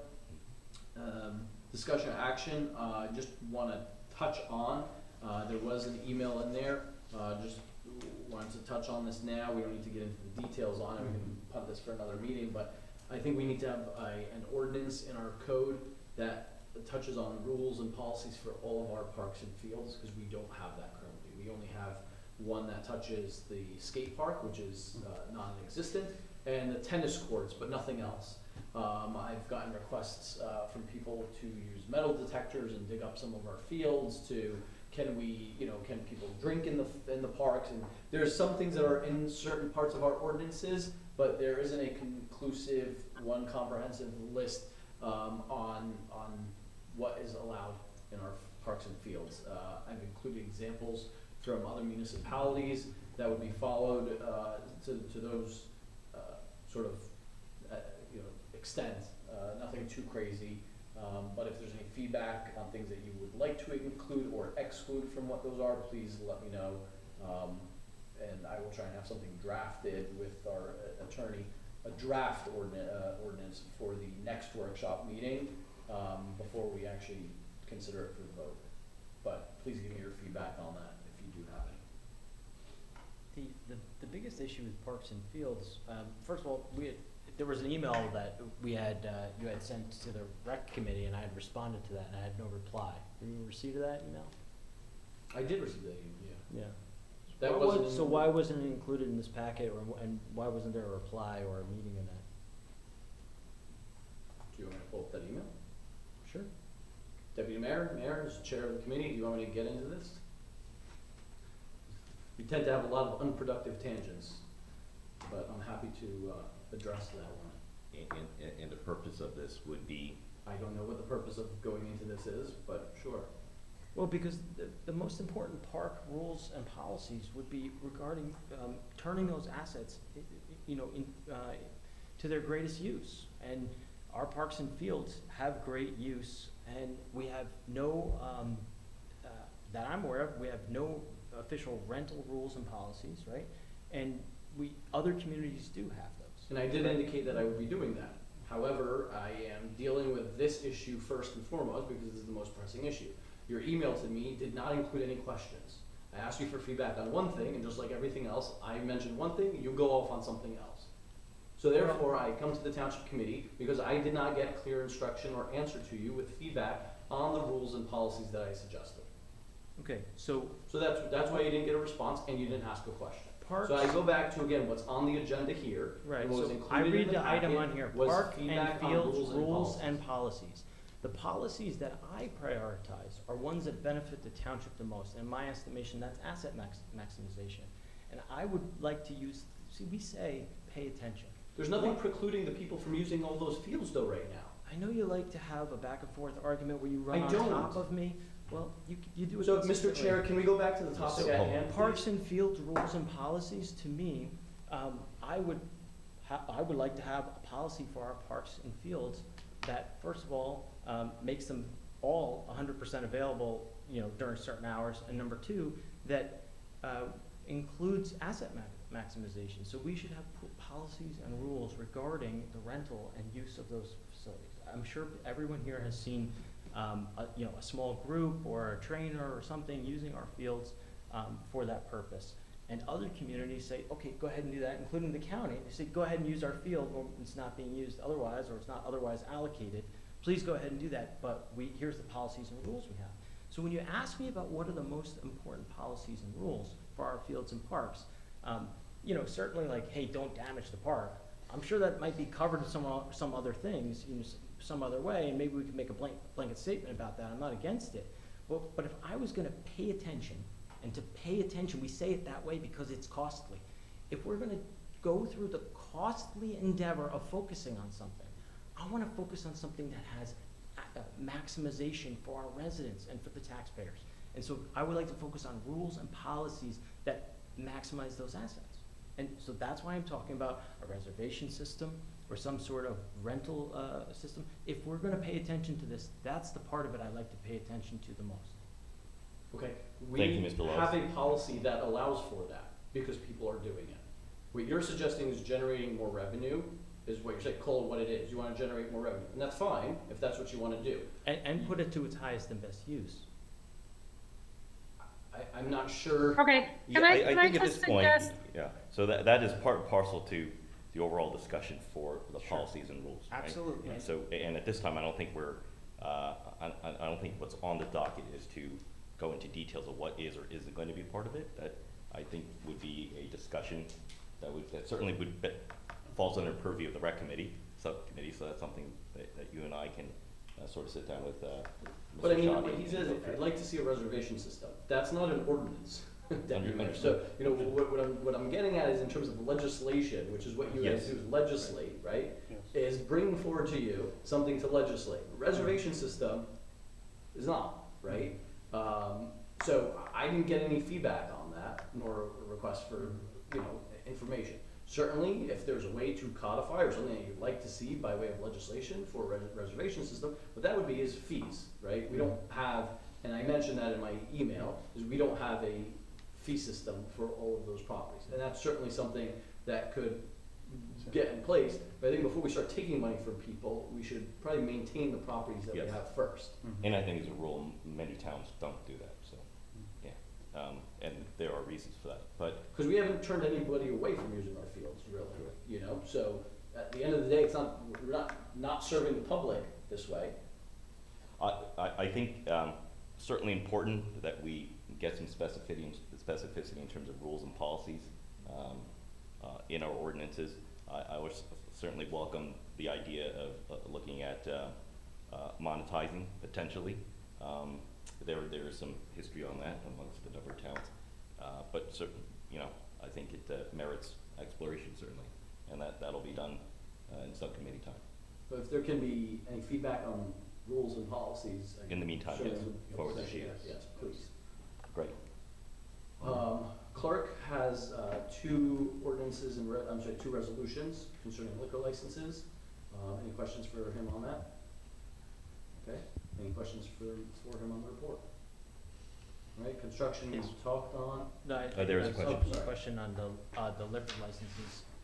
Just, as I understand, we still have one that's unauctioned, right? And then the one that is Charlie Brown's, they still have it in reserve? Yes, sir, there are two distribution licenses, which are the two liquor stores. There's one active, consumption license, which is Fairmount Country Club. There's one inactive, which is the former Charlie Brown's. And the ordinance allows creation for a third. I wouldn't recommend we dabble with creating that until Charlie Brown's manages to find a way to sell theirs, because, considering how long they've been closed, I would imagine if there was a buyer, they would have sold it by now. But, you know, hopefully at some point they'll either find a buyer or, with recent changes in state law, they're at their last renewal of that anyway. So, I mean, that'll cease to exist after with the current, the upcoming renewal, assuming that the committee allows it to be renewed. That'll cease to exist after that renewal period. Unless if it manages to get sold and transferred within that period. So if you know of any restaurants that want to have a liquor license, Thank you. but there hasn't exactly been much demand for that.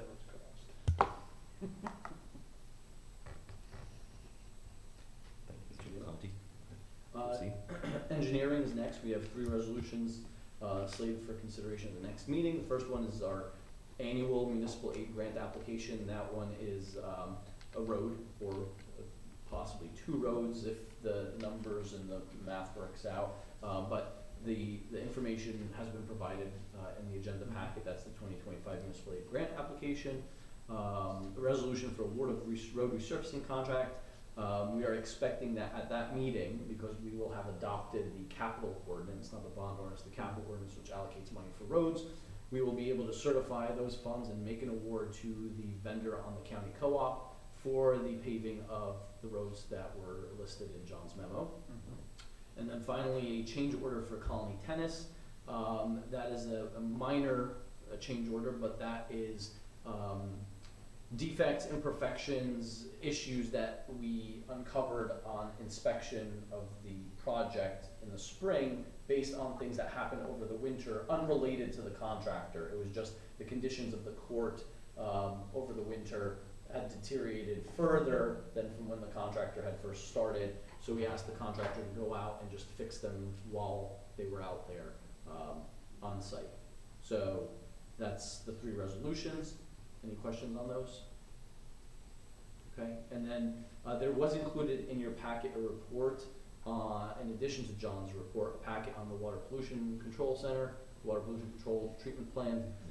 That is a report on capacity and infrastructure, which is going to inform a future ordinance, and after discussion with the Finance Committee, on improvements to make to the water treatment center. We didn't include any capital for the WPC because I wanted this report to be finalized, have you an opportunity to review it and ask and prioritize what we feel should be done at the WPC. You'll see in the summary at the end, the conclusions that John reached of what he feels should be addressed first and foremost, and we can discuss that further. But if you would like any clarification or further detail from that report, let me know so I can have John work on that before the next meeting. So the report that was provided to us is the report, or there's a supplementary? No, that's the after report. John? Okay, That's just the wanna be report, but clear. if there's more, So the let's say. recommendations in that report are John's? Correct. Gotcha. Yep, and he worked with our With- plant right, manager understood. on that, but it's John's full report on that. And very Because if you quickly- remember months ago, we had a professional services proposal on all these things that, were requested that John would do cost evaluation. I said, listen, we're not gonna be able to do 10 things in the next couple of years. We're not even gonna be able to do 10 things in 10 years. Some of these are very big ticket items. So do a full analysis, make the recommendations of what are the ones that are most pressing in terms of increasing capacity, but then what are the ones that are most critical in terms of just maintaining operations as they currently are. Because before we increase capacity, we've got major issues with the headworks and clarifiers and so that's what this report is intended to, give you an idea of what is most pressing there for capital planning purposes. And nothing in there was a surprise to you as it pertains to what we already have Not really, I mean, it was definitely informative, but I don't think anything was necessarily surprising. It is more a very thorough analysis. I mean, Committeeman McHugh and I, we did a tour of the plant, and, you know, there's a lot of issues that need to be addressed with the plant. It's a very old plant. Some of the infrastructure there is from when it was first built, and it's work that at some point needs to be done. And there's financing that we can apply for through the iBank, that's the state infrastructure bank, which would, parts of it include some principal forgiveness, there's competitive interest rates on that and repayment terms. So we would use this report to inform our capital planning for that. Great, thank you. So if you want clarification on anything for that, let me know so I can have John do that for the next workshop meeting. Because the next workshop meeting, agenda permitting, we would focus on that. Finance, anything else on engineering? I didn't get any questions in advance, but, no, okay. Finance, a lot of resolutions, 2 of them concern the audit. The audit was not a surprising audit, it's not unusual from what we've had in previous years.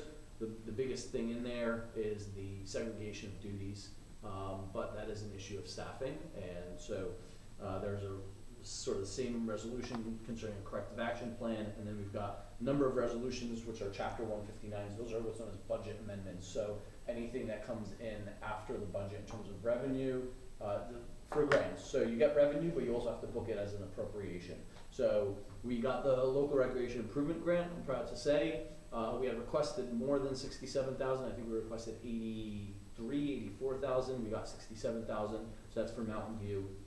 We got a recycling tonnage grant, clean communities grant, more than we've gotten in the past.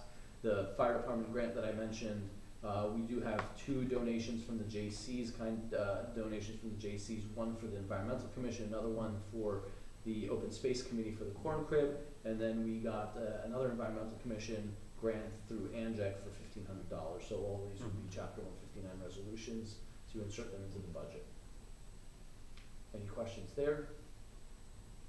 All right, police we talked about, public works, Gov Deals auction. DPW is very diligent about offloading equipment and you know, vehicles and inventory that we don't need. And that list, I believe, tentative list was in your packet, and a snowplow contract extension. That is some background information was included there. It's a bid that is a multi-year bid. Initial one awarded a few years ago. We have the option to do annual renewals. DPW supports that annual renewal.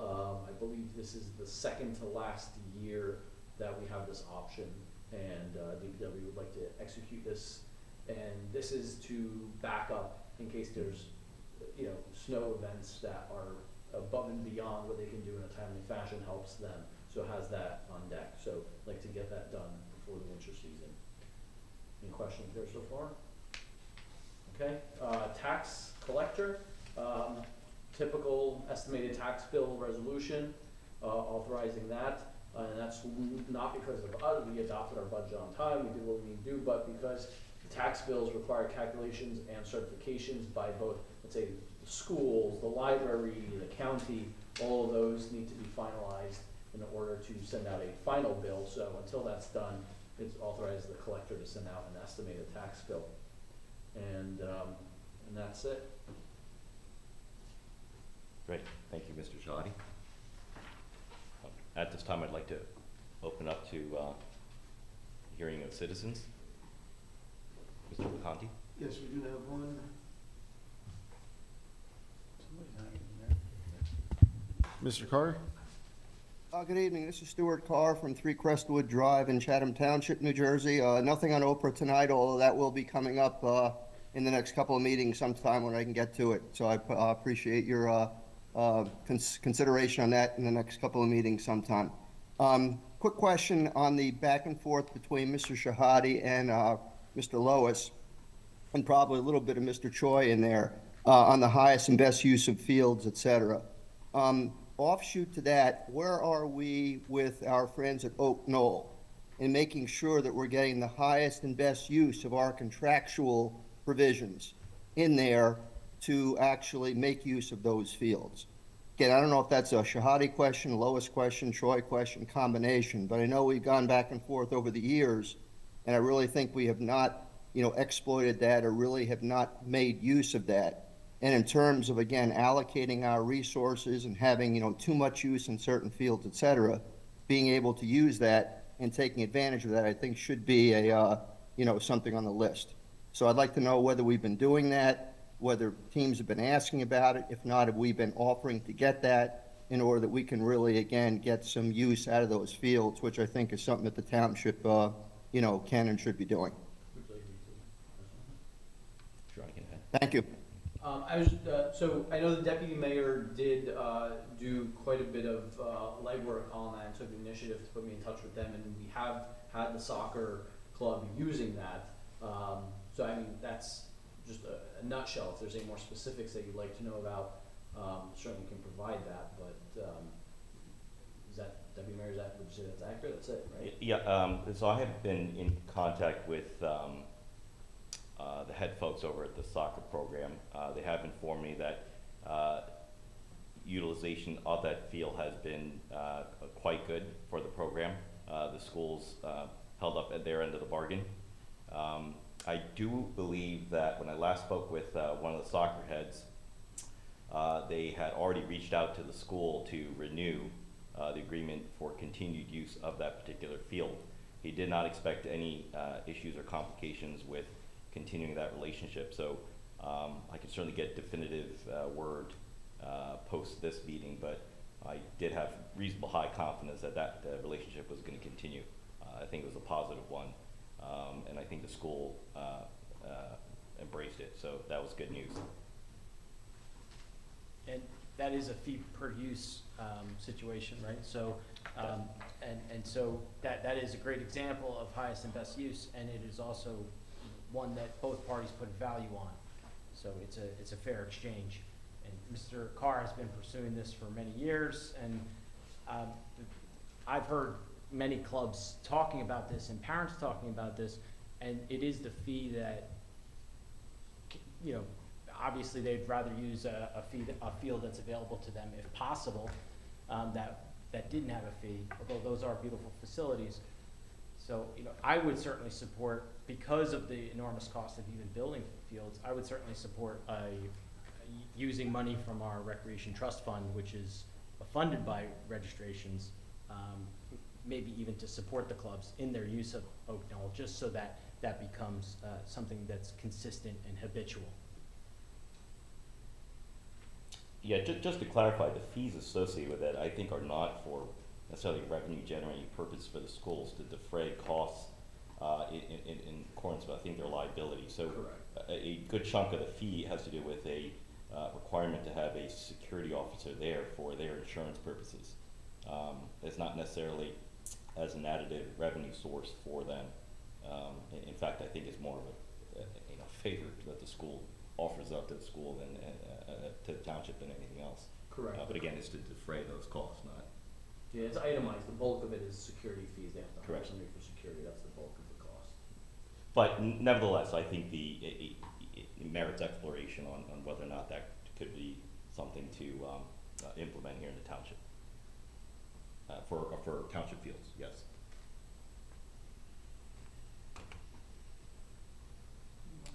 Mr. LeConte, anyone else? We do Any not, questions? do not have any new hands raised. Terrific. And I do not see anyone here at the microphone. So I'd like to close the hearing of citizens. And now I would like to Might I make a motion. motion to adjourn? Do I have a second? I will second that. Terrific. We are adjourned. Aye. Aye. Aye. Thanks, everybody. We are adjourned. Thank you. Now I gotta go. Give up on us. Yeah, he knew. Yeah, he was gonna give you the call on that one.